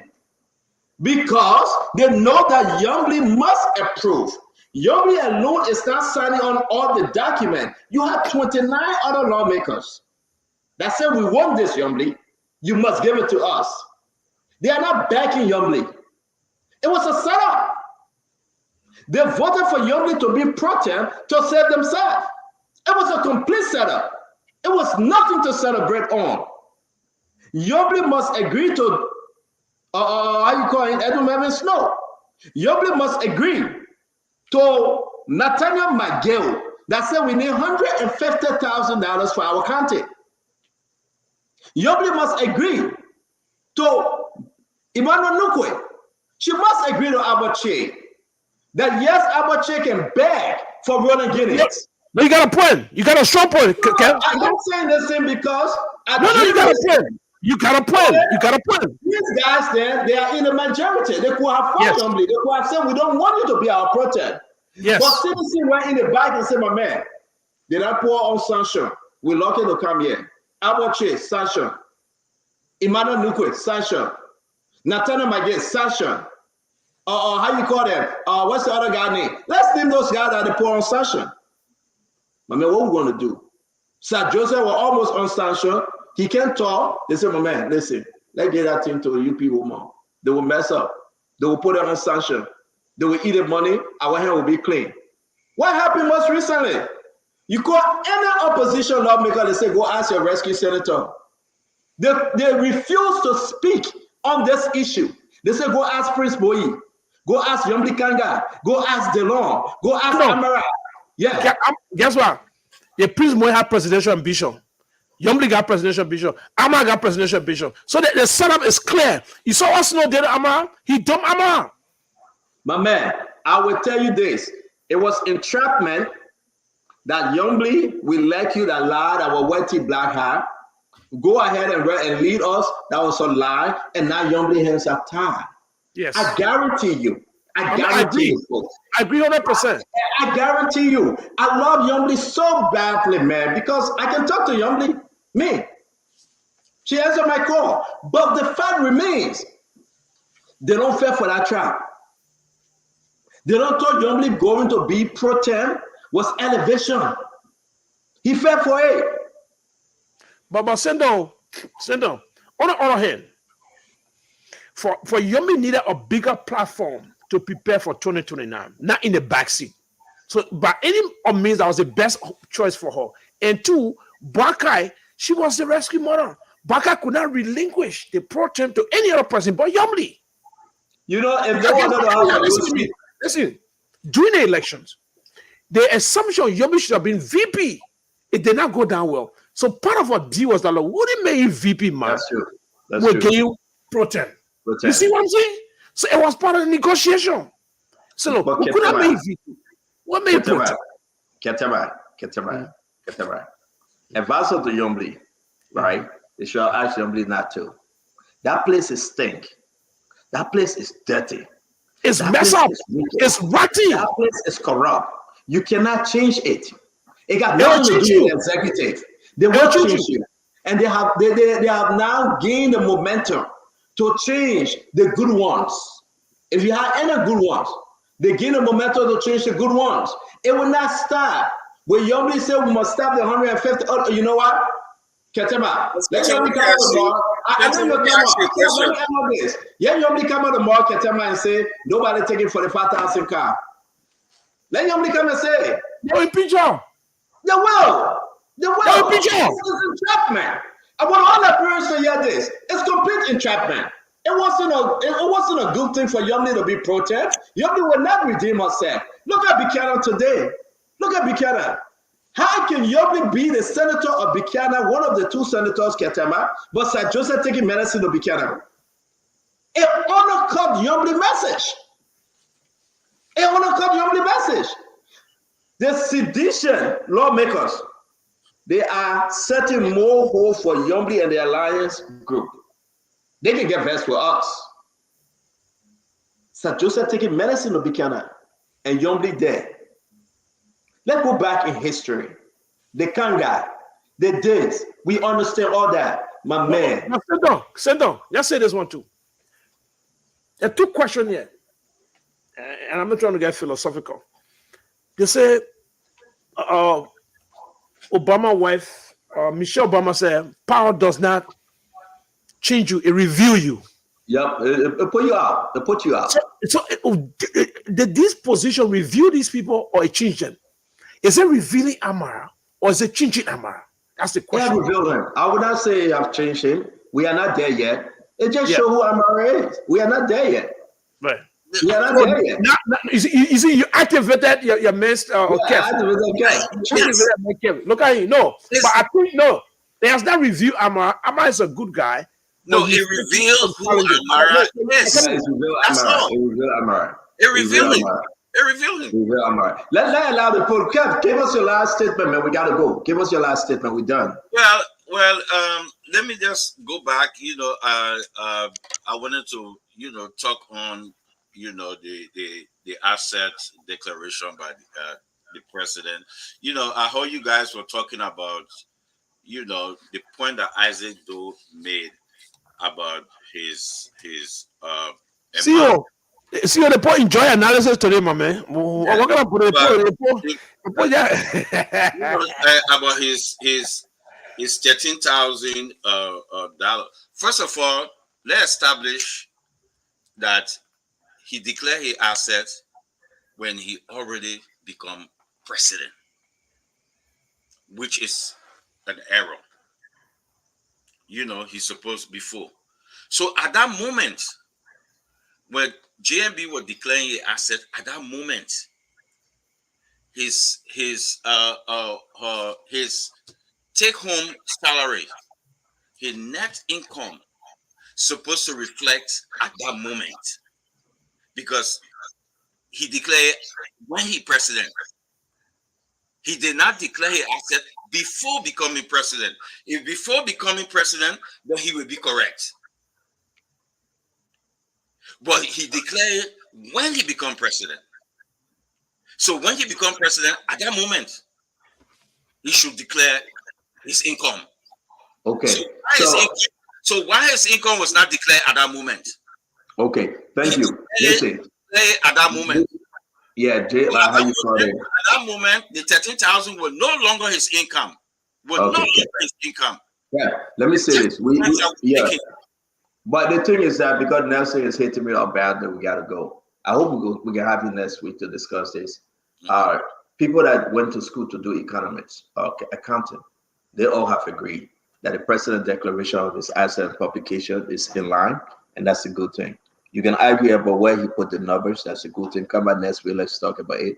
But I think the president and those, even James, Virginia Councilor James, has served as chairperson for LDCC, have agreed that the LDCC can do better to make the form more simple and understandable, because it is within this regard people will know how to fill those things out.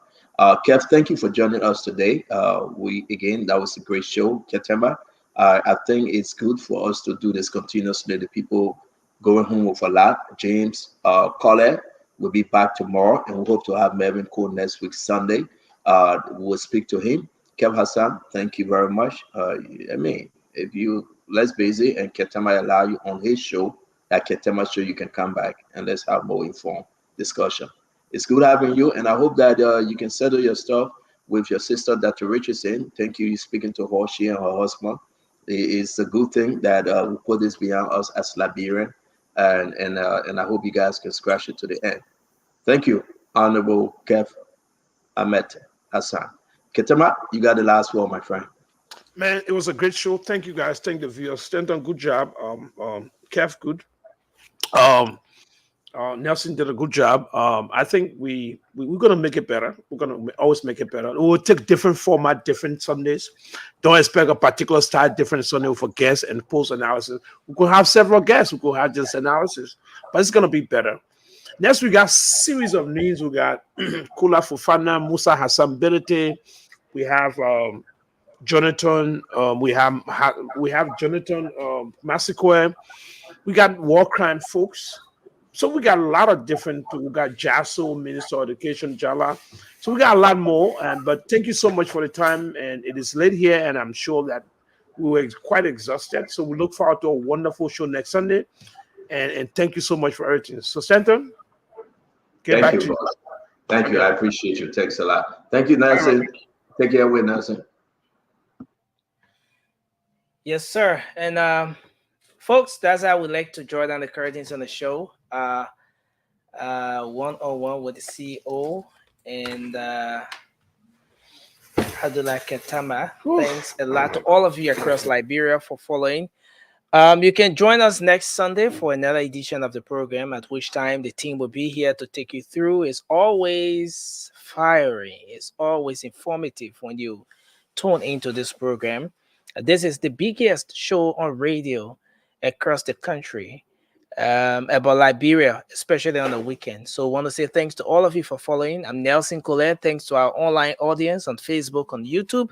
Many thanks to the folks in Radio Land as well. Till we come your way next Sunday. Have a good night.